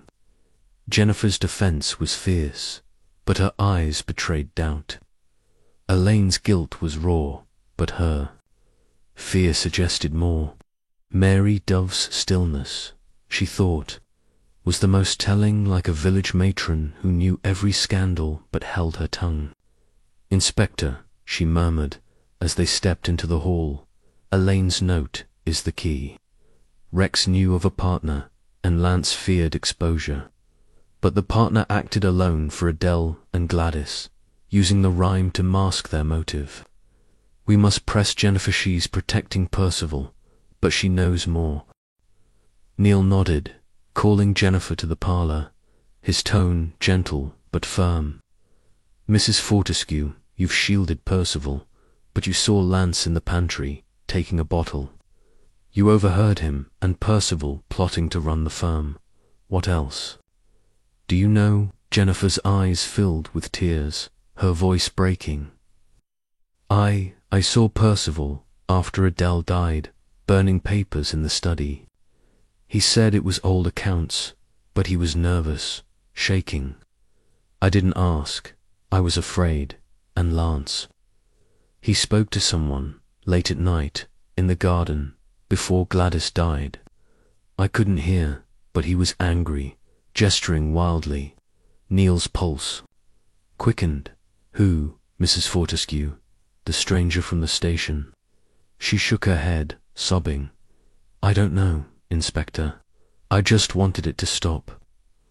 Miss Marple's eyes gleamed, her mind clicking. Mrs.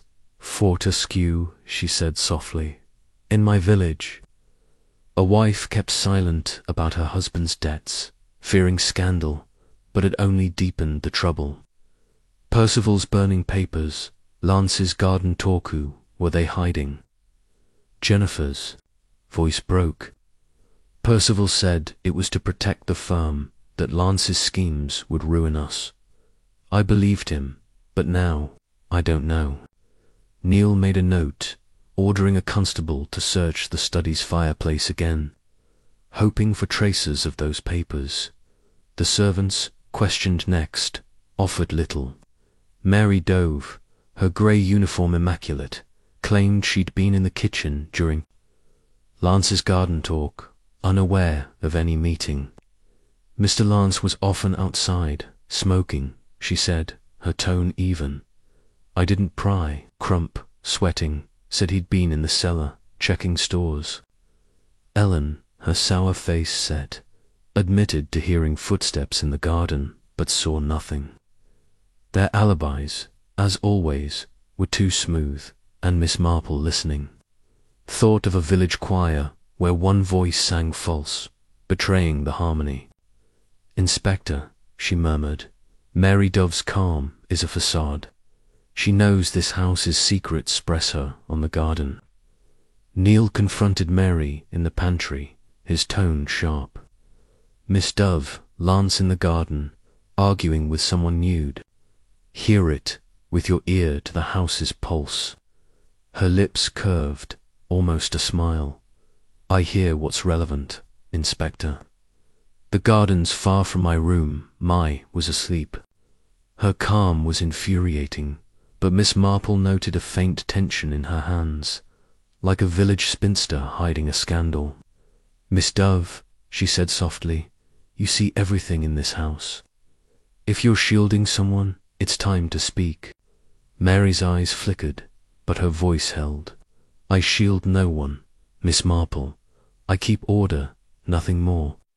By afternoon, the fireplace search yielded ash fragments, illegible but suggesting financial documents, not personal letters. Neil, frustrated, returned to the station to press Lance, who sat in his cell, his charm gone, his eyes shadowed with strain. Your partner, Lance, Neil said, slamming the new note on the table. Rex knew Vivian Dubois named them. In Baden Heath, who was it? Percival, someone else. Lance's jaw tightened, his voice hoarse. I told you, Inspector. I acted alone for father. The rhyme, the others, that's not me. Percival knew, yes, but he didn't kill. He just let it happen. Neil's eyes narrowed. Let it happen. He burned papers, hid your plans. Was he your partner? Lance's voice broke, his hand shaking. No partner, Inspector. Vivian was my contact, but the scam failed. Percival guessed I'd do something. Said I'd save him the trouble. He wanted father gone, too, for the firm. Miss Marple, observing, spoke softly. Mr. Lance, you're shielding someone, or blaming Percival to save yourself. The rhymes Patternadle's parlour. Gladys's maid is another's work. Who took your idea? Lance's eyes darted away, his voice hollow. I don't know, but Percival, he's not clean. Check his safe, his papers. Neil ordered a search of Percival's safe, finding ledgers that confirmed his fraud, but no proof of murder. Back at the lodge, Miss Marple conferred with Neil in the library, the fire a faint glow. Lance's confession is partial, she said, her needles clicking. He killed Rex, but Adele and Gladys were another's hand, using his act to build the rhyme. Percival's silence is complicity, not action like a village merchant who let a rival fail, hoping to profit. Jennifer's fear, Elaine's secrets. Mary Dove's come there the key. The rhyme stopped at Gladys, a deliberate halt to make us think it's done. The partner is a woman, Inspector, tied to Lance's scam or Rex's sins. Neil nodded, his resolve firm. I'll press Jennifer and Elaine again, and tail Mary Dove. Dubois is in London. I'm sending a man to find him. Miss Ma eyes gleamed. The partner is here, Inspector, watching us. Look at the small things, gestures, glances, slips. The killer's arrogance is their flaw. As she left for the king's arms, the sun had broken through, casting long shadows over Baden Heath. She sat by her window, knitting a pale pink scarf, her thoughts a tapestry of clues and faces. Lance was guilty, Percival complicit, but the killer was a shadow, their plan complete, but their identity hidden.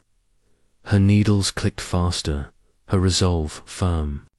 The final piece was close, and she would seize it. The case wound down. Lance awaiting trial, Percival shamed but unchurched, his fraud exposed. Elaine, freed from her father's control, left for London with Gerald, her small inheritance a new start. Jennifer stayed with Percival, her loyalty a heavy chain as he took over the firm, its profits tainted. Mary Dove vanished to a new post, her calm unbroken, her secrets kept. Miss Marple boarded the train to St. Mary Mead, her knitting finished, a pale pink scarf folded neatly in her bag.